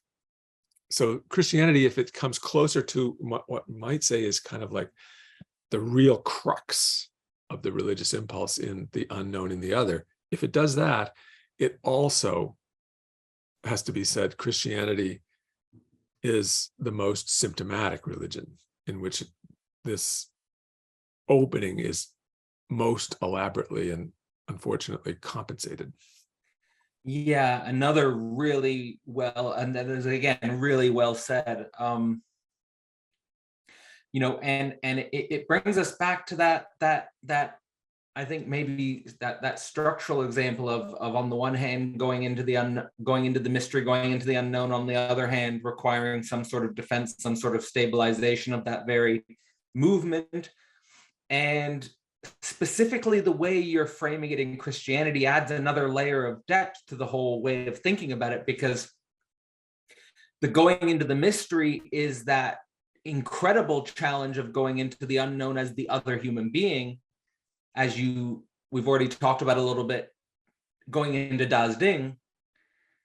And then on the other hand, the symptomatic dimension of, which is an impossible task, and then the symptomatic dimension of it being this restabilization in dogmas, is that it seems to me like this has been my whole, you know, I don't identify necessarily in any one way, religiously speaking, not too strongly at least, but my most sensitive, spontaneous reaction to the world around me, what I see, is that it's much more common to encounter a self-identified Christian who's cloaking themselves in dogma than it is to encounter a Christian who is genuinely going into the unknown to confront the other Das Ding. Yeah. And it seems to me like that's where I always encounter the paradox of religion, which is on the one hand, a fantastic and a great respect for what Christ represents. And then on the other hand, a quite skeptical relationship to what you're saying is the profound symptomology of this, of this situation. Yeah, and at one level, it's so glaringly, it's so palpable that Christianity does in this way weirdly and kind of almost immediately betrays its own religious vision, its own religious opening. It's not for nothing I quote Nietzsche's wonderful little phrase about the only true Christian died on the cross. By putting belief and orthodox belief so centrally in the defining kind of structure and demand of Christian religiosity, by doing that, Christianity inevitably, implicitly but decisively partitions humanity into Christian believers on the one hand and everybody else on the other. And everybody else suddenly becomes, well, first of all, it destroys the encounter with Das Ding on both sides. On the one hand, if the people who accept the dogma and cling to the creed that we all share, on the one hand, that already pre-assures me, it takes care in advance of any possible appearance of something threateningly unknown in the other. I've been reassured from the get-go, these are my folks. They think what I think. They're like me. Whereas the other side, the disbelievers are now dismissed beforehand as not really worth dealing with, and maybe even worth annihilating, which Christianity has repeatedly done.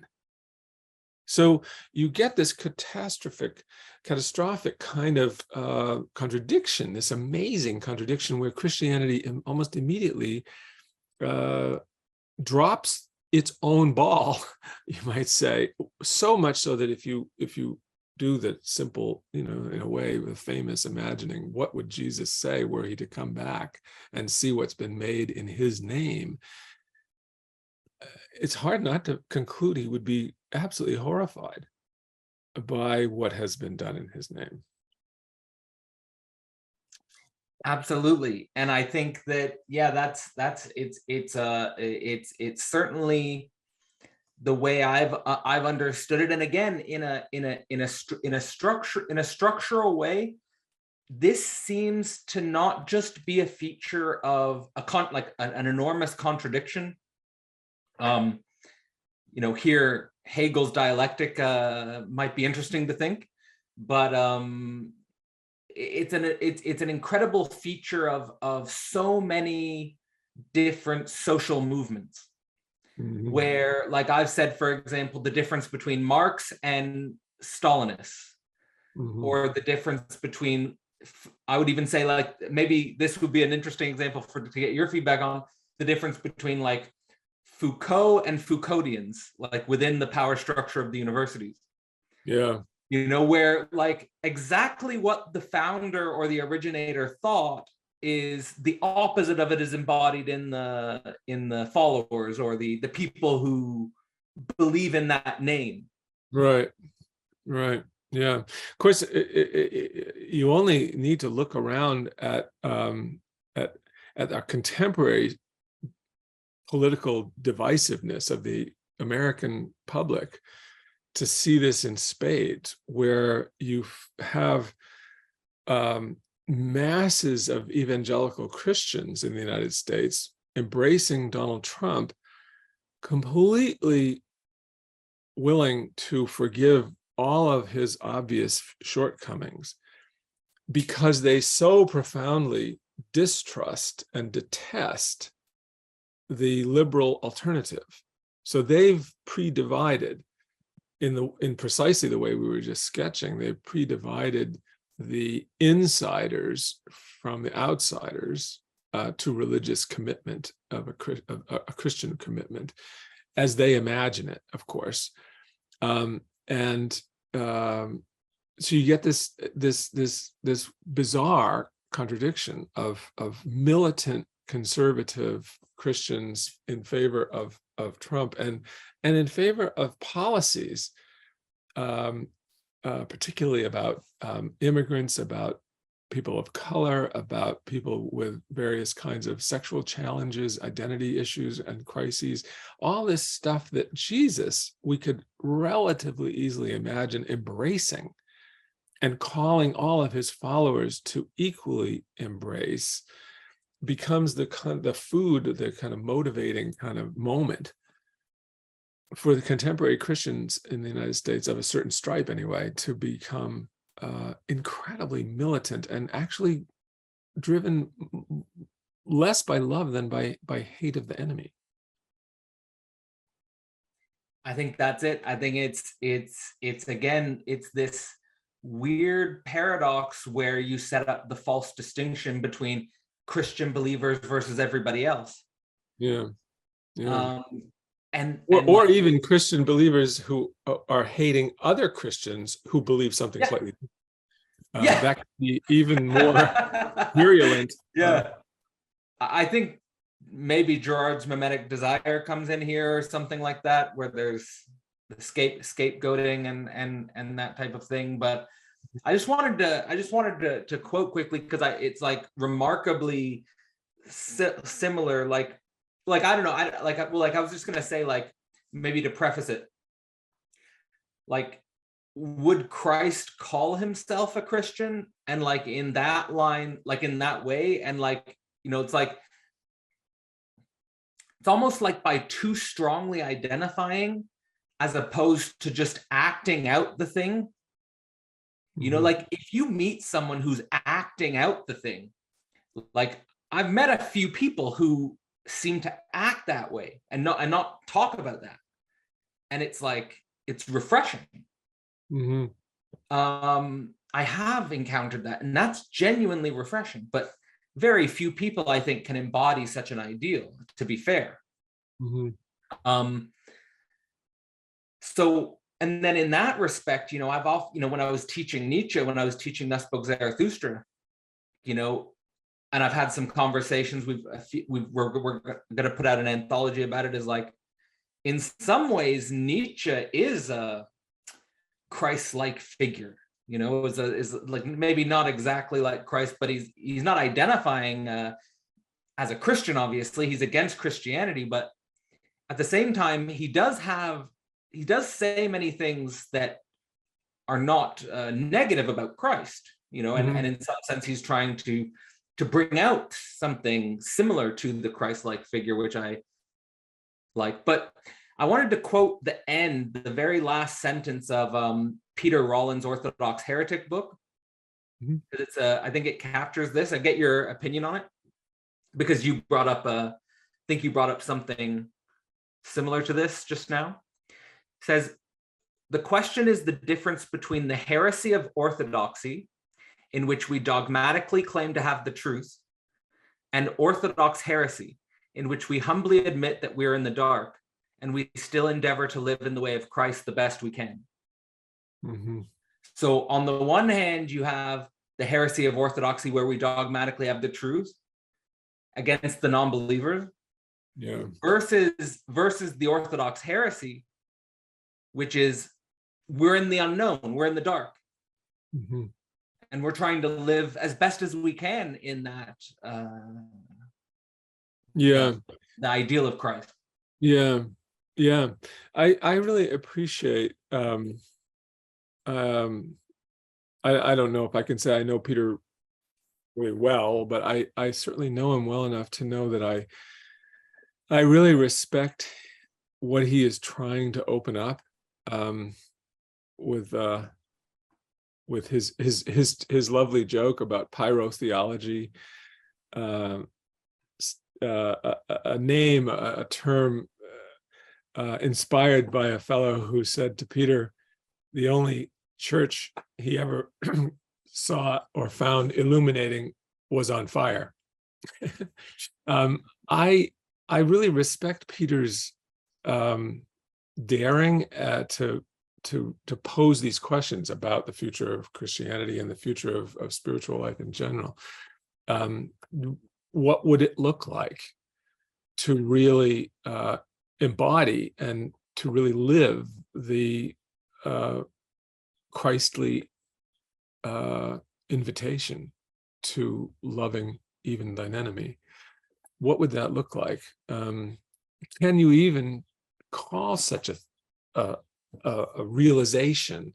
Can you even call it a church? In what sense can we go forward? What is the future of religious life? What possibility is there for it? If you take into account these dynamics of the symptom, I end up, as you probably already know, having read the book and our whole conversation is kind of leading to it, I end up basically saying that religion is and should be recognized, I think, as the human symptom par excellence.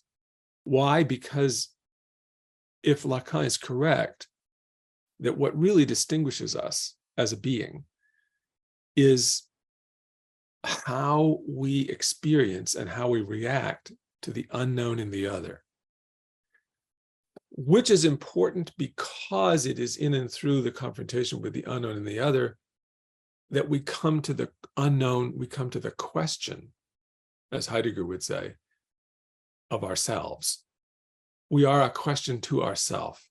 Dasein, says Heidegger, is that being which in its being is a question to itself. Well, Lacan simply adds, simply, but very profoundly, it seems to me, adds this detour through the fellow human being. I only come to myself through this moment of passage through the unknowability of the other. Das Ding I initially encounter with something outside myself, the other. By the way, this is really interesting. In now we have Heidegger and Lacan temporarily on the table. It's really interesting, I think, to see their difference in theorizing anxiety. For Heidegger, anxiety is my response to my own question. I am a question to myself. And when I experience that question, I can experience anxiety. Lacan insists, no, it's one half step more complicated, crucial half step. I am plunged into anxiety precisely by this confrontation with the other who harbors an unknown.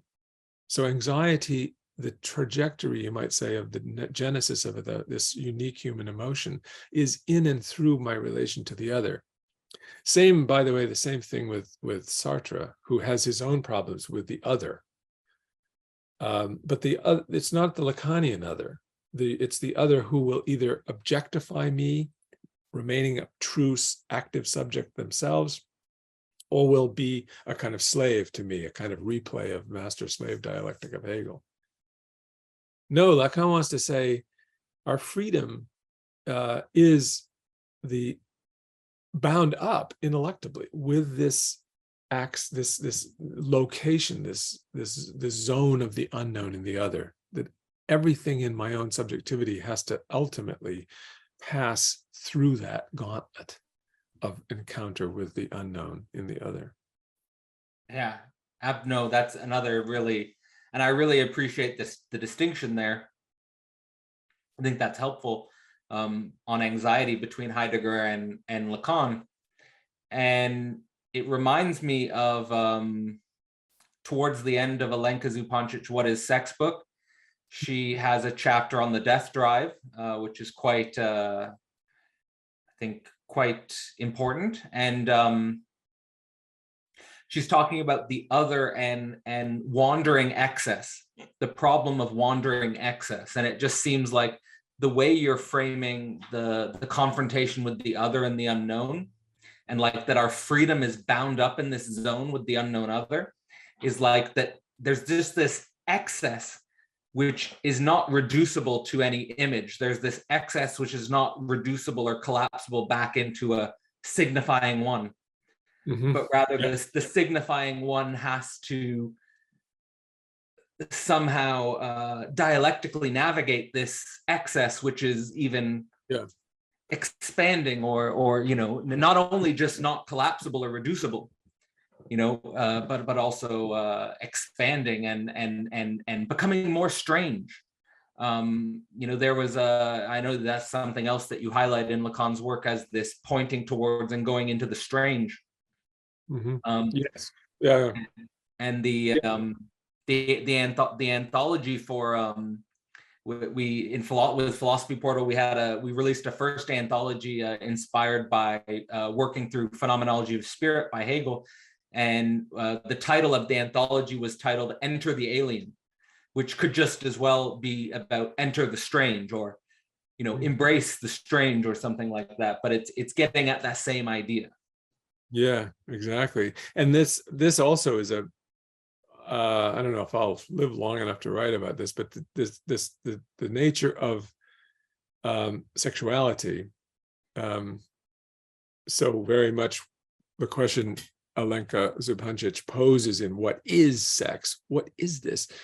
My own take on that is to return it again to this very strange concept in Lacan's corpus of Das Ding. This strange because it's announced with such seriousness and such import. It's announced with such sort of promise to say, wow, here we've really finally gotten to the kind of core, the gravitational sort of vortex of the unconscious is somehow Das Ding, this unknown in the other. But then he kind of drops it. Well, lots of people, almost everybody's dropped it, more or less. I mean, it gets lots of references, but not systematic development. And I'm wondering, I think of a book I'd like to write myself about the centrality of Das Ding for sex itself. What is sexuality? And it's absolutely a kind of delicate but harrowing dance, this ecstatic dance with the unknown in the other. On the one hand, I'm excited by this unknown in the sexual relation, but I'm also terrified of it. Why? Because I am both excited by the unknown in myself and also terrified by it. Well, if you do end up writing that book, I'd like an advance copy, because I'll certainly I'll certainly read it, and I think that would be really interesting. An idea that might be interesting here is, I don't know if I developed this. I probably didn't develop it, but at least I take a step towards developing it when I was doing my Less Than Nothing series. Is there's this relationship between there is a big other and there isn't a big other. There is no big other. Versus Lacan's there is a sexual relationship, there is no sexual relationship. And then in Lacan there's a third move, there is a non-relationship. Right? So it's you positivize the inexistence of the relationship. Yeah. And when I was going through Less Than Nothing, what I would say often is there is a non-other. So instead of the move of there is no big other, there is a non-other, a similar move to Lacan's there is no sexual there is a non-relationship. And I wonder, for the first time, I'm getting ideas here with your emphasis on Das Ding, the relationship between the big other, the objet petit, and Das Ding. Is how do you understand the relationship between these three terms? Because my very just off the top of my head and reading your book sort of had some ideas in this direction, is that the big other as this sort of non-existent symbolic order, subject supposed to know who doesn't exist. You make the object petit out of the lack of that, the cut in the body, and that reflects Das Ding, the original primal other. Yes. And so it seems to me there's some sort of triadic relationship between these three terms, potentially. Yes, very much so. I mean, there is a very intimate link, which is going to probably be too much for us to go deeply into, but the link between objet A and das Ding, I think, is very, very close, so that it's virtually an answer to the question, why does Lacan drop so much? He doesn't drop it completely. He comes back to das Ding at half a dozen different moments in the 20 years after the 25 years after the seminar on the ethics. But the reason why he mostly drops explicit reference to it is that he really pins his hopes on the objet A. And I think that's mostly a defensible thing on his part. I think he wants to take a half step back from what I think he fears would be an over ontologizing of what is at stake here in Das Ding. I think he both initially is excited by the Freudian thing because it seems to promise a kind of linkage between Freud and Heidegger, who had precisely in his early years had such an impact on Lacan. But I think he's also worried as he grows older and his vision sort of matures, his theoretical frame matures, he's becoming more and more distant from Heidegger and more and wary of Heideggerian perspective. And so he leaves the objet A as his stand-in, indicating, you might say, the dimensions of the original idea of Das Ding. However, I have to say, I feel like maybe I'm just more willing to risk a certain kind of reassociation with Heidegger and with things generally ontological, or as Heidegger would say, fundamental ontology. I'm a little more open to that perhaps than Lacan himself was. It seems to me that the danger of the emphasis on objet A is that you have these little flickerings of the real in the objet A, this kind of odd detail that sets something a bit off kilter and lets you understand there's more here that you don't know how to conceive. This strikes me as typically what the objet A does. It introduces. Yes, but it's also the detail. It's the kind of odd, vexing, but ultimately stimulating detail that opens up something you know not what. And that I think it's interesting and valuable to think that way, to stick with these details, because they're clinically often what you're dealing with in the texture of a clinical case. You're not dealing with Das Ding, you're dealing with objet A. They're actual moments and incarnations, you might say, of these kind of hints at transcendence of some sort, and hints at the real.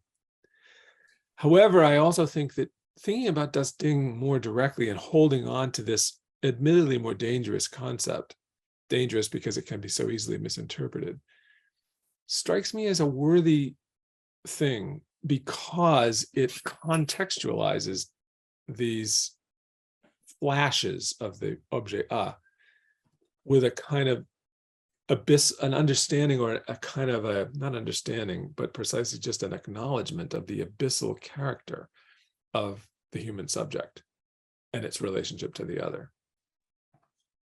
Yeah, it's a fascinating topic.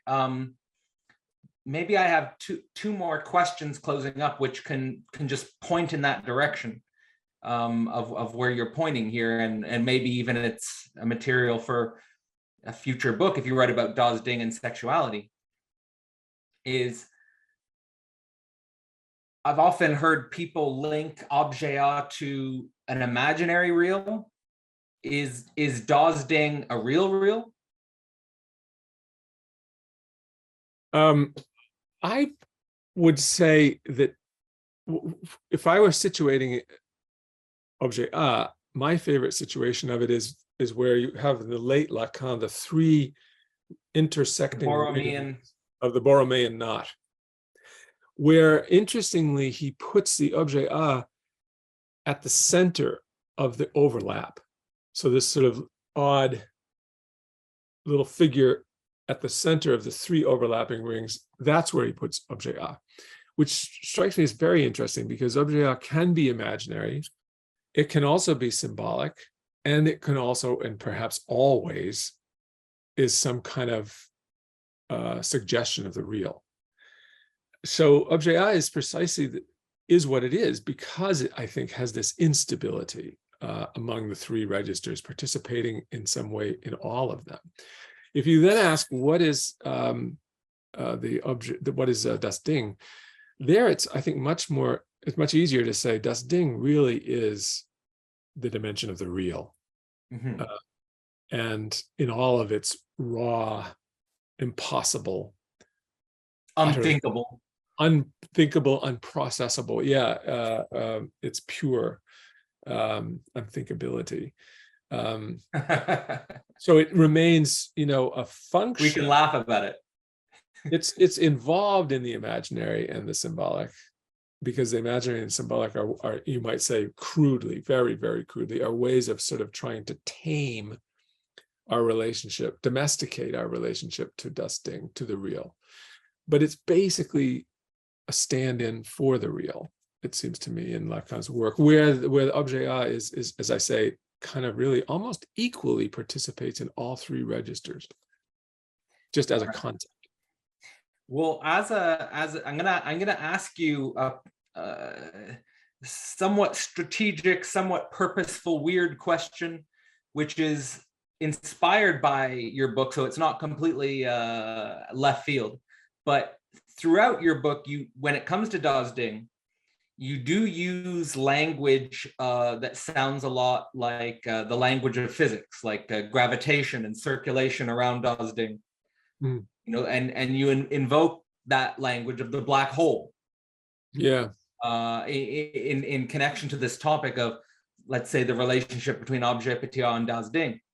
In my work, I've often tried, so like in the global brain singularity, I try to bring the languages of quantum gravity and the languages of the technological singularity closer together, because, as you know, in physics, quantum gravity has been a long-standing problem, but it hasn't been able to be reconciled. And I wonder if there's overlap in the technological singularity literature by bringing this into the historical human process. Like, if we bring the historical human process into the picture, do we get a new way of thinking about quantum gravity? And then when you're talking about das Ding and objet petit a under the metaphor of a black hole and in that direction, do you think there's any relationship between psychoanalysis and physics? I know it's something that Zizek talks about very speculatively here and there. Some people have said Lacan should have pushed that a little further, the relationship between science and psychoanalysis. On the issue of fundamental ontology, to invoke Heidegger's term. What's your point of view on that? Is this just a fool's errand? Is this something interesting to speculate about?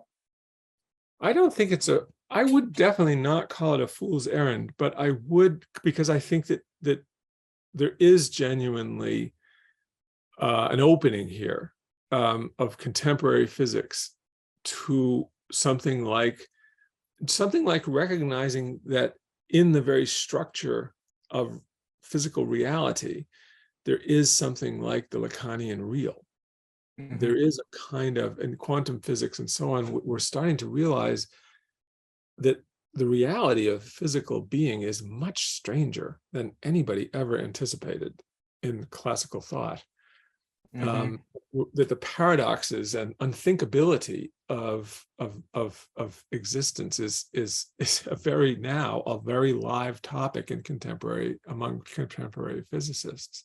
However, I don't think it's by any means a sort of something we should dismiss. However, I do remain in this sense, I remain a little wary of these scientific contextings of these concepts, because it seems to me that it's very possible to dismiss exactly the kind of existential vulnerability, existential, the abyssal Fragility? character. What? Fragility? Fragility is one, yeah, fragility, or at least it's a kind of exposure to something profoundly abyssal and profoundly destabilizing. A real, to call it by a positive word, transcendence, to call it by a negative word, profoundly destabilizing and anxiety producing. That staying there, that holding ourselves as human subjects in relationship to that challenge, to the force of it, the real horror of the real, is an essential contribution of psychoanalysis, particularly maybe in its Lacanian form, and that we have to recognize science is not totally dependable, or scientists can often get caught up in their scientific work and methods and so on. It strikes me anyway, this is my impression, and they can lose to some extent this existential dimension. And I think that's a serious problem if that's lost. Right. It's like the relationship between phenomenology and logic. Yeah, that's right. That's right.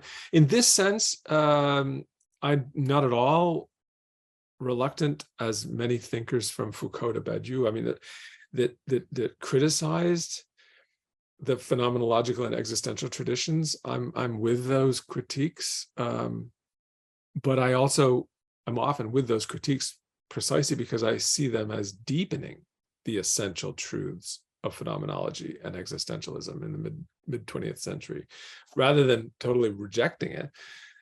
I think what's often missed is that critiques of those traditions are actually deepening those traditions in some ways, it seems to me. Right.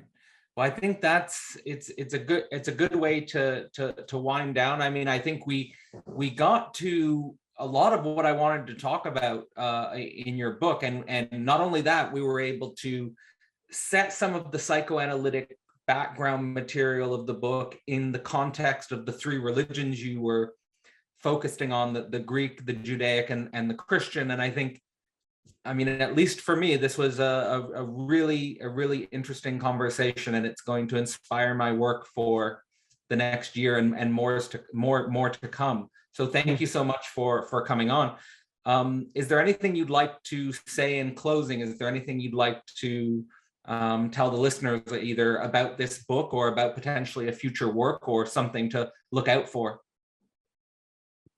Whoa. I'm tempted to simply say no. I don't know quite what to say. I'm about to, I think, retire from teaching so that I can really focus more on writing. I've got so many files, pregnant files on my computer, which are basically books in formation. And I'm worried I'm not going to live long enough to complete enough of them. But I will say that I feel like this is my best book by far, Embracing the Void. And I feel very certain that if I do manage to write another few books, it's going to be expanding on this topic. I'm kind of for good or for bad, I think I'm really kind of entangled with Das Ding as a, to my mind, incredibly fertile point of reference. So on that, I would just have to say, if you can stand reading this one and want any more, just stay tuned. All right. I love that. I love that. So there's going to be a continuity with the future books. And certainly as we already sort of touched on. Das Ding's been central throughout your work already, but maybe the best is yet to come in regards to that topic. So, well, it actually, it's quite true in the sense that some years ago, partly as a result of Oliver's death, my son's death, which really was the commanding moment of my life. It changed me and extremely profoundly, and I didn't write a thing for more than 10 years after his death. But the book I really wanted to write when I wrote Embracing the Void is a book for which I still have a lot of notes. It's tentatively called Unknowing God, where unknowing God means two things: undoing our all too easy concepts of God and re-problematizing God, but also unknowing God in the sense that, what if God itself does not know the future?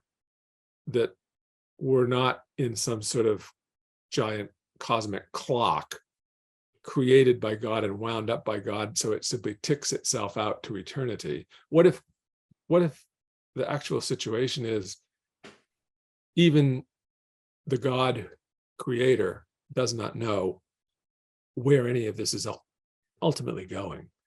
right. And I hope my hope was to write that book, and I wrote this book as a kind of preliminary to sort of explore some of the concepts myself. And if I'm really lucky and I live long enough and can manage it, I may try for a book that is even in a way more searching, more profound, hopefully, than this one. More straightforwardly tackling this question of really, really ultra radical theology. An unknowing God. Yes. All right. Well, it sounds like something to look forward to, whether it's the unknowing God or whether it's Das Ding and sex. I'll certainly be a reader, and thank you again for coming on. So for all of you who have been listening to our conversation, I will leave links in the description to Dr. Boothby's work, Embracing the Void, and anything else, just Google Richard Boothby and there's a lot to find. So thanks again for coming on, and see you later. Thank you very much, Cadell. Thank you.